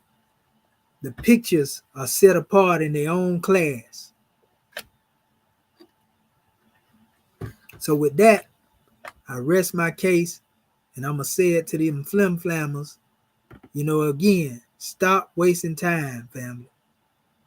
Stop getting up here trying to misdirect our people and mislead our people, family. You know, it's sad that our people doing that, you know, and try to get somebody on a panel just to show their natural behind. So that being said, I'm going to go deeper into this. It's just so much to cover at one time. You know, and I be trying to get it off, but it's a lot that you got to cover when you're going into this information and our people ain't familiar with it. So I hope that our family was able to get some insight out of this, and we're going to go deeper into it. I'm going to do a deeper dive. You see all these tabs I got open up here. This is just ridiculous. You know, I got so many tabs up here, man, I can resurrect the dead with them. Let's see something real quick.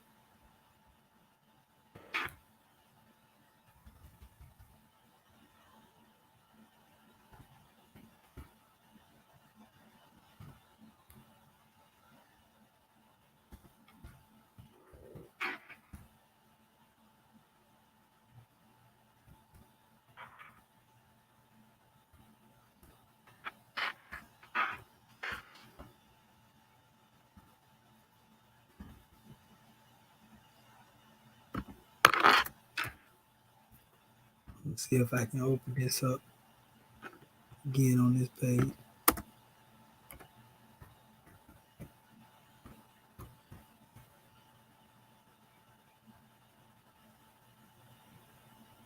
Okay, here it is right here. This is what I was trying to look up for earlier when it locked up on me. All right, family. I hate to download this again because that's part of the reason why my computer locking up. I keep downloading the same files. But this is, pretty much the guy, that exposed your boy Alan Gardenia outside of Mustafa Gadala. And this is some bibliographical and graphemic notes on the Egyptian hieratic paper BM 10682 in the British Museum, Nagai Masakatsu. Listen to what he say. Introduction.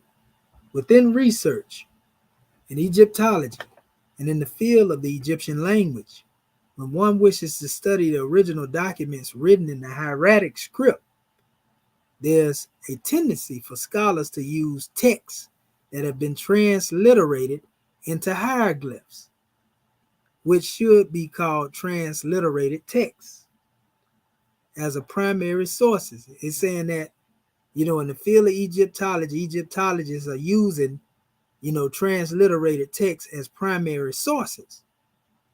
He say, but this author, saddened by this situation, in research in Egyptology and the Egyptian language, has presented several papers on research in the Middle Egyptian papyri based upon his first-hand study of actual hieratic sources. Furthermore, I shifted my focus to a later period and conducted research on original hieratic texts written in late Egyptian and carried out research on papyri in the collection of British Museum, some of the same ones I was showing you. At present, based upon the data gleaned through that research, I am in the midst of creating a digital database consisting of photographs of actual hieratic glyphs. In this paper, I take up the hieratic papyrus BM 10682 that served as a primary source of this database and summarize my bibliographical and graphemic observations. So he said, original manuscript, right? The publication of the original manuscript. The primary source used for this paper is hieratic papyrus, stored in the British Museum. BM 10682. I showed that to y'all earlier.